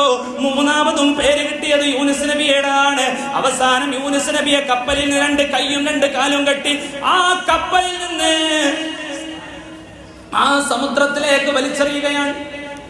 ആരാരുമില്ലാത്ത, നിലവിളിച്ചാൽ ഒരാളുടെയും ശബ്ദം കേൾക്കാത്ത, സഹായം ലഭിക്കാത്ത കടലിന്റെ ഒത്ത നടുവിൽ യൂനുസ് നബി പൊന്തിയും താന്നും ഇങ്ങനെ കളിക്കാൻ. ആ സമയത്താണ് യൂനുസ് നബിയുടെ നേരെ ഒരു വലിയ തിമിംഗലം വായ പൊളിച്ചു വന്നത്.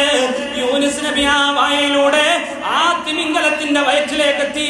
തിമിംഗലമാണെങ്കിലോ ഊളിയിട്ട് ആ സമുദ്രത്തിന്റെ താഴേക്ക് പോയി. ഇനി ആരാ യൂനുസ് നബിയെ രക്ഷിക്കുക? ആർക്കെങ്കിലും എങ്ങനെങ്കിലും 1000-ൽ 1 സാധ്യതയെങ്കിലും യൂനുസ് നബിക്ക് രക്ഷപ്പെടാനുണ്ടോ? യൂനുസ് നബി അവിടെ ഉള്ളത് സമുദ്രത്തിൽ തന്നെ, അവിടെ മത്സ്യത്തിന്റെ വയറ്റിൽ. മത്സ്യം എവിടെ? സമുദ്രത്തിന്റെ അടിയിൽ. യൂനുസ് നബിയെ രക്ഷിക്കും?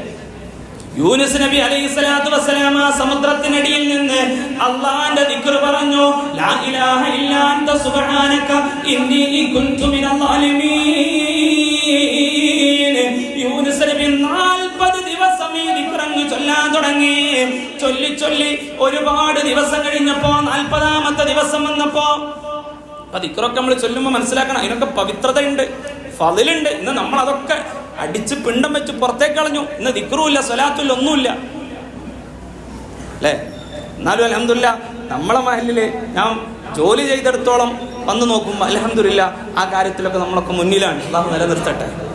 അന്തമാനെ സംബന്ധിച്ചിടത്തോളം ഞാൻ പുതിയൊരു കൾച്ചറിലേക്ക് വന്നപ്പോൾ അല്ലേ, ആ ഒരു നിങ്ങളുടെ സ്വഭാവങ്ങളിലേക്കൊക്കെ വന്നപ്പം ഒരുപാട് അനുഭവങ്ങൾ നമ്മുടെ ജീവിതത്തിൽ ഉണ്ടായിട്ടുണ്ട്. നമ്മൾ നാട്ടിലൊന്നും കാണാത്ത ഒരുപാട് അനുഭവങ്ങൾ അല്ലാഹു നിലനിർത്തട്ടെ. നല്ല സ്നേഹമുള്ള, നല്ല ഇടപെടകാൻ അറിയുന്ന നല്ല ഒരുപാട് മുഅ്മിനീങ്ങൾ അല്ലാഹു നിലനിർത്തട്ടെ. നല്ല തൊപ്പി ധരിക്കുക. ഈ തൊപ്പി ധരിക്കൽ നമ്മളവിടെ സദസ്സിലൊക്കെ എങ്ങനെ കാണുമോ? ഇല്ല, നമ്മളവിടെ നിന്ന് ഇങ്ങനെ കാണും. പക്ഷെ പള്ളിയിലാണെങ്കിലും ഏത് സദസ്സിലാണെങ്കിലും തൊപ്പിയൊക്കെ ഇട്ട് ആ ശിആറോടുകൂടെ വന്നിരിക്കും. അല്ലാഹു നിലനിർത്തട്ടെ. നമ്മുടെ മുൻഗാമികൾ കാണിച്ചെന്നാണ്. അല്ലാഹുവർക്കൊക്കെ മഗ്ഫിറത്തും റഹ്മത്തും നൽകട്ടെ. അവർക്കൊക്കെ മഗ്ഫിറത്തും റഹ്മത്തും നൽകട്ടെ. എൻ്റെ പ്രിയപ്പെട്ടവരെ, അത് പറയുമ്പോഴും എൻ്റെ പ്രിയപ്പെട്ട സഹോദരിമാർ, ഞാൻ പലപ്പോഴായിട്ട് പല മക്കളെയും കണ്ടുവന്നൊരു സ്വഭാവമുണ്ട്. കൂടുതലായിട്ട് നാട്ടിലേക്കാൾ കൂടുതലായിട്ട് ഒന്നുകൂടെയൊക്കെ ലിപ്സ്റ്റിക് ഇടുന്ന ആളുകൾ ഇവിടെയാണ് കൂടുതൽ പോകുന്നത്. അങ്ങനെ ഉണ്ടോ? ഞാൻ ഈ അടുത്തൊരു മൗലൂദിന് പോയപ്പോഴേ വല്യപ്പാൻ്റെ ആണ്ടാണ്. ആരെ പറയലാന്ന് ഞാൻ പറയണില്ല. വല്യപ്പാൻ്റെ ആണ്ടിന് പോയിട്ട് ആ വീട്ടിലേക്ക് വന്നൊരു സഹോദരി എന്നോട് അവിടുത്തെ ഒരു വിഷയം പറയാൻ വേണ്ടി വന്നപ്പോൾ ആ സഹോദരിയുടെ ചുണ്ടിൽ ലിപ്സ്റ്റിക് ഇട്ടിട്ടുണ്ട്. സഹോദരി ഞാൻ മദ്രസ പഠിപ്പിക്കുന്ന കുട്ടി തന്നെയാണ്. ആലോചിച്ച് നോക്കണം. നമ്മുടെ മക്കളെപ്പോലും നമ്മൾ ആ രൂപത്തിലാക്കി മാറ്റിക്കളഞ്ഞു. പെൺകുട്ടികളുടെ വസ്ത്രധാരണ, നമ്മുടെ സഹോദരിമാരുടെ വസ്ത്രധാരണം കൂടി മാറ്റണം. അല്ലാഹു തൗഫീക്ക് നൽകട്ടെ. എന്നാലും നാട്ടിലപേക്ഷിച്ച് നല്ല വസ്ത്രമൊക്കെയാണ് ധരിക്കണത്. വലിയ മോശമൊന്നുമില്ല. പക്ഷെ ചില കാര്യങ്ങൾ കൂടെ നമ്മൾ മാറ്റി വെക്കണം. അല്ലാഹു നമുക്ക് തൗഫീക്ക് നൽകട്ടെ. അല്ലാഹു ഇഷ്ടപ്പെട്ട അടിമയായി ഈ ഭൂമി ലോകത്ത് നമുക്ക് ജീവിക്കാൻ കഴിയണം. യൂനുസ് നബി അലൈഹി സ്വലാത്തു വസ്സലാം എവിടെയാണ്?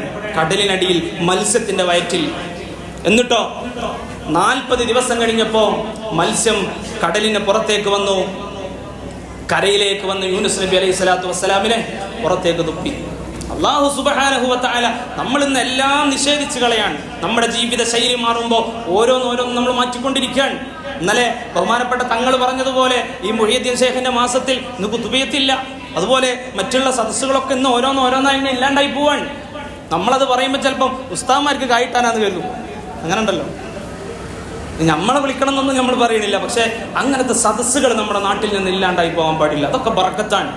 പഴയ കാലത്ത് അവർക്ക് വലിയ സമ്പത്തൊന്നും ഉണ്ടായിരുന്നില്ല. പക്ഷേ 40 തെങ്ങിൽ നിന്ന് തേങ്ങ മുറിച്ച് ആ 40 തെങ്ങിലെ തേങ്ങയെടുത്ത് ആ 40 തെങ്ങിൽ നിന്ന് കിട്ടുന്ന വരുമാനം കൊണ്ട് പരിശുദ്ധമാക്കപ്പെട്ട ഹജ്ജിനും പോയി ബാക്കി വന്ന പൈസ കൊണ്ട് തന്നെ മകളെയും കെട്ടിച്ച ഒരു സമൂഹത്തിന്റെ ചരിത്രം പറയാൻ നമുക്കുണ്ട്.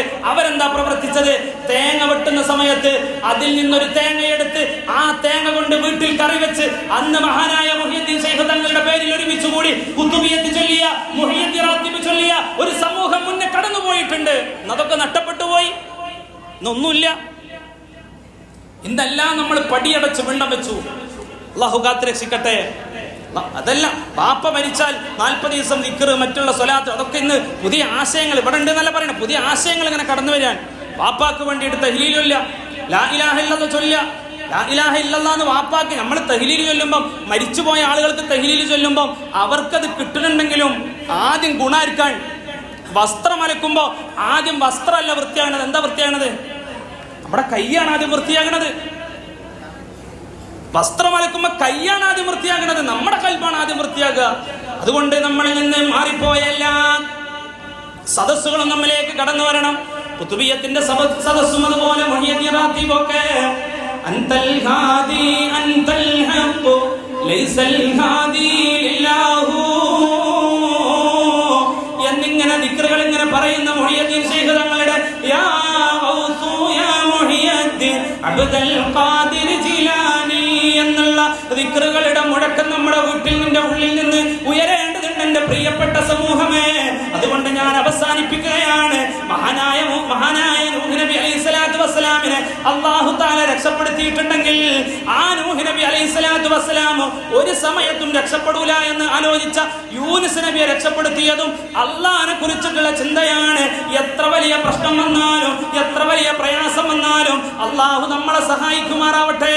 അല്ലാഹു നമ്മളെ സഹായിക്കട്ടെ. അല്ലാഹു നമ്മളെ സഹായിക്കട്ടെ. ബഹുമാനപ്പെട്ട തങ്ങളവറുകൾ മന്ത്രിച്ചൂതിയ തേനോടുണ്ട്. ഇൻഷാ അല്ലാഹ് ഏകദേശം അല്പം തേന് മാത്രമേ ഉള്ളൂ. നിങ്ങളാൽ കഴിയുന്ന ആളുകൾ അത് വിളിച്ചെടുക്കണം.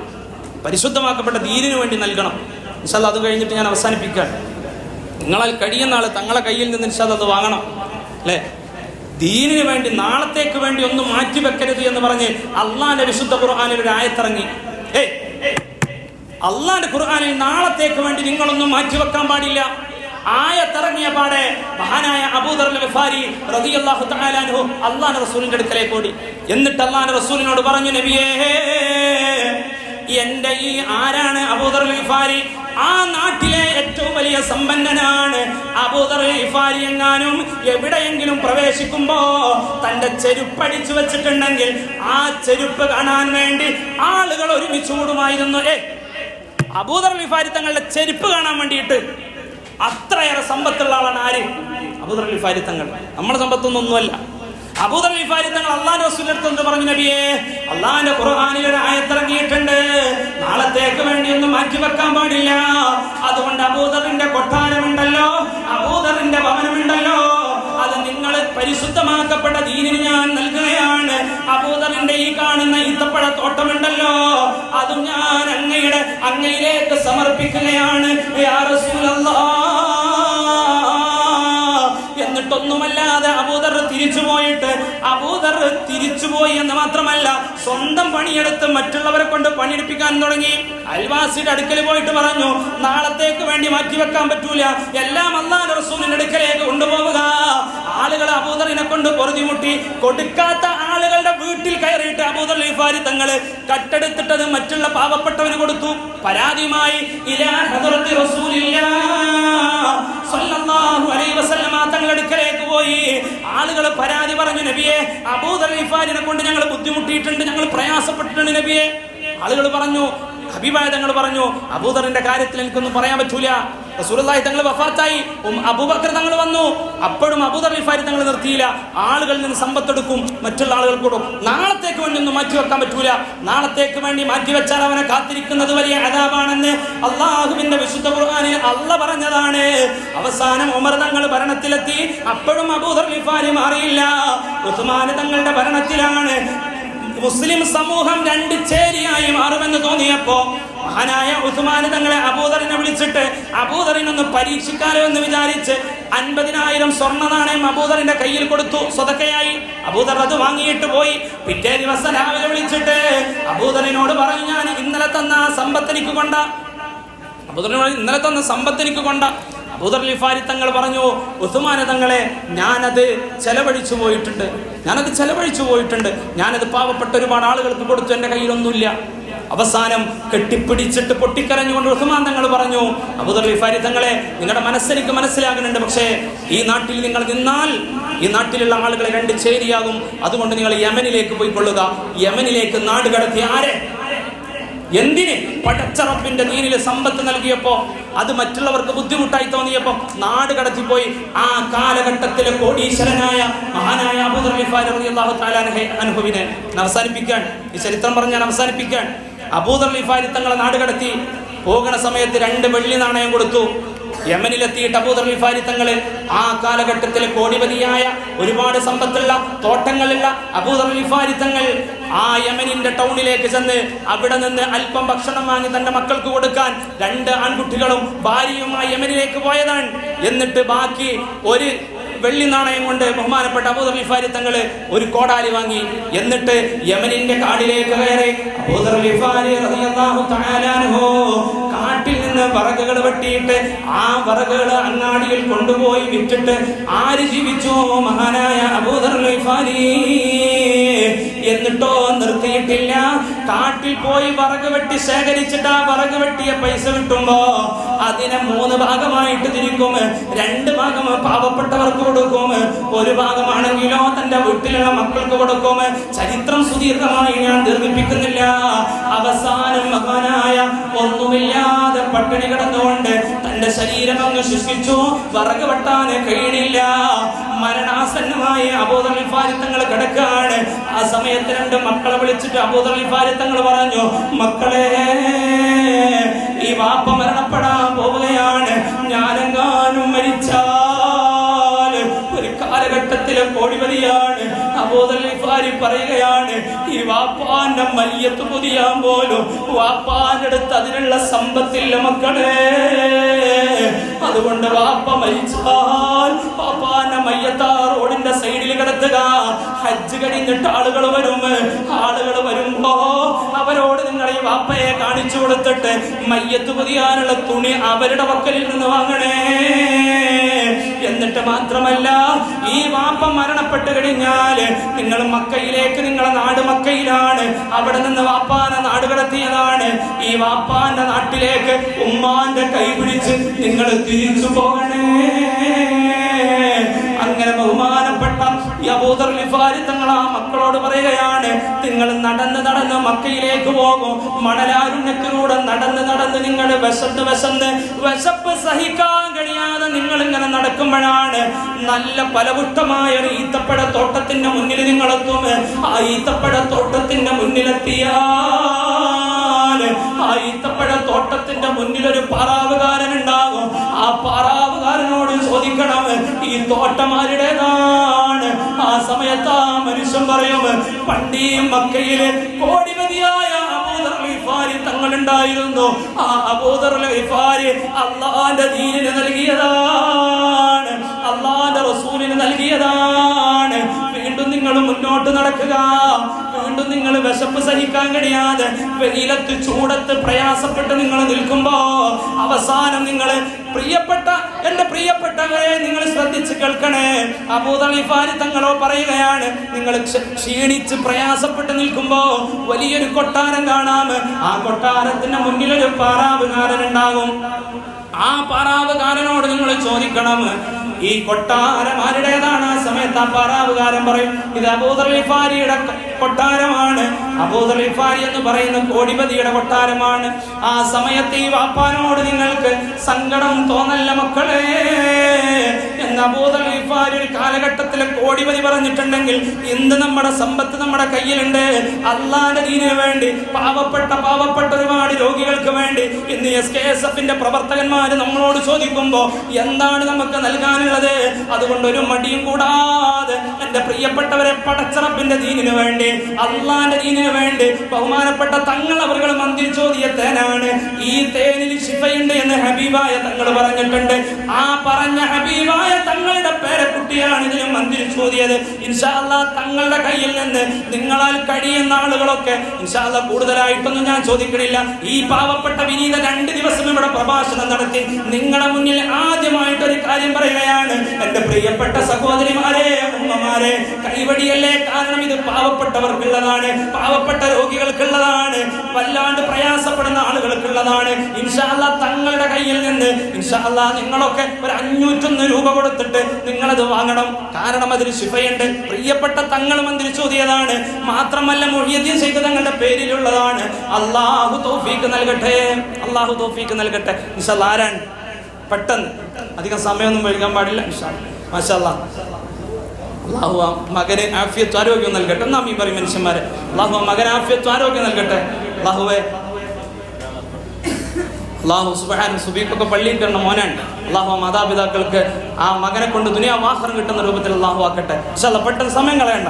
ഞാൻ അത്ഭുതപ്പെട്ടു. ഏകദേശം 2 കോടിയോളം രൂപ വരുന്ന നമ്മുടെ പള്ളി ഈ നാട്ടിലുള്ള ആളുകളാണ് ഉണ്ടാക്കിയെന്ന് അറിഞ്ഞപ്പോൾ നമ്മുടെ നാട്ടിലൊക്കെ അറബികളെ തെരഞ്ഞ് നടക്കാൻ ഒരു പള്ളി ഉണ്ടാക്കാൻ ഈ നാട്ടിലുള്ള ആളുകൾ, പാവപ്പെട്ട നിങ്ങളെപ്പോലത്തെ ആളുകൾ, നിങ്ങൾ രാവിലെ മുതൽ വൈകുന്നേരം വരെ ജോലിയെടുത്ത് വളരെ പ്രയാസപ്പെട്ടുണ്ടാക്കിയ ആ നാണയത്തുട്ടുകൾ കൊടുത്തിട്ടാക്കിയ പള്ളിയാണ്. അതിന് ഞാൻ വിശ്വസിക്കുന്നത് ഈ നാട്ടിലെ ഉമ്മമാരായിരിക്കും അതിൽ കൂടുതൽ നൽകിയിട്ടുണ്ടാകുക. അവര് നൽകിയിട്ടില്ലെങ്കിലും നമ്മളെ കൊണ്ട് നൽകിപ്പിച്ചതാരായിരിക്കും? ഈ പാവപ്പെട്ട ഉമ്മമാരെക്കാരും. അള്ളാഹു അവർക്ക് അർഹമായ പ്രതിഫലം നൽകട്ടെ. ഞാൻ അവസാനിപ്പിക്കുകയാണ്. തങ്ങൾ ഇൻഷാ അല്ലാഹ് മൗലിദ് ഓതിയിട്ട് ദുആ ചെയ്യും. നിങ്ങളിൽ കഴിയുന്ന ആളുകളൊക്കെ അത് വാങ്ങണം. എൻ്റെ പ്രിയപ്പെട്ട ഉമ്മമാര്, സഹോദരിമാര്, ഒരിക്കലും നഷ്ടാകൂല, ഒരിക്കലും നഷ്ടമാകൂല എന്ന ഉറപ്പ് ഞാൻ തരുന്നത് എന്നെ കണ്ടിട്ടല്ല. ഈ സദസ്സിൽ നമ്മളറിയാത്ത പല ആളുകളുണ്ട്. അള്ളാഹു അത്തരത്തിലുള്ള മജ്‌ലിസാക്കി മാറ്റട്ടെ എന്ന് മാത്രം ദുആ ചെയ്തുകൊണ്ട് നിങ്ങൾ എല്ലാവരും എനിക്കും എൻ്റെ കുടുംബത്തിനൊക്കെ ദുആ ചെയ്യണം. ഒരുപാട് പ്രയാസങ്ങളുണ്ട്, ചില ആഗ്രഹങ്ങളൊക്കെ ഉണ്ട്. അതൊക്കെ നിറവേറാൻ വേണ്ടിയിട്ട് നിങ്ങൾ ദുആ ചെയ്യണം. പ്രത്യേകിച്ച് എൻ്റെ ഭാര്യ ഗർഭിണിയാണ്. അള്ളാഹു സുഖപ്രസവം നൽകട്ടെ.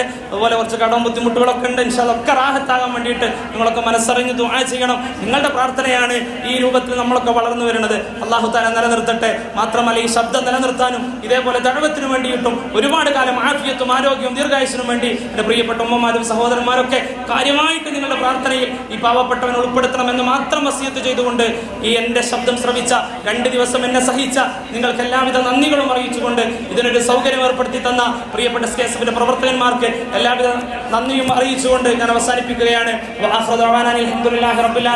11 മിനിറ്റ് കൂടി പോയിട്ടുണ്ട്. തങ്ങൾ അവരെ ക്ഷമിക്കണമെന്ന് മാത്രം പറയുകയാണ്. അസ്സലാമു അലൈക്കും വറഹ്മത്തുള്ളാഹി തആല വബറകാതുഹു.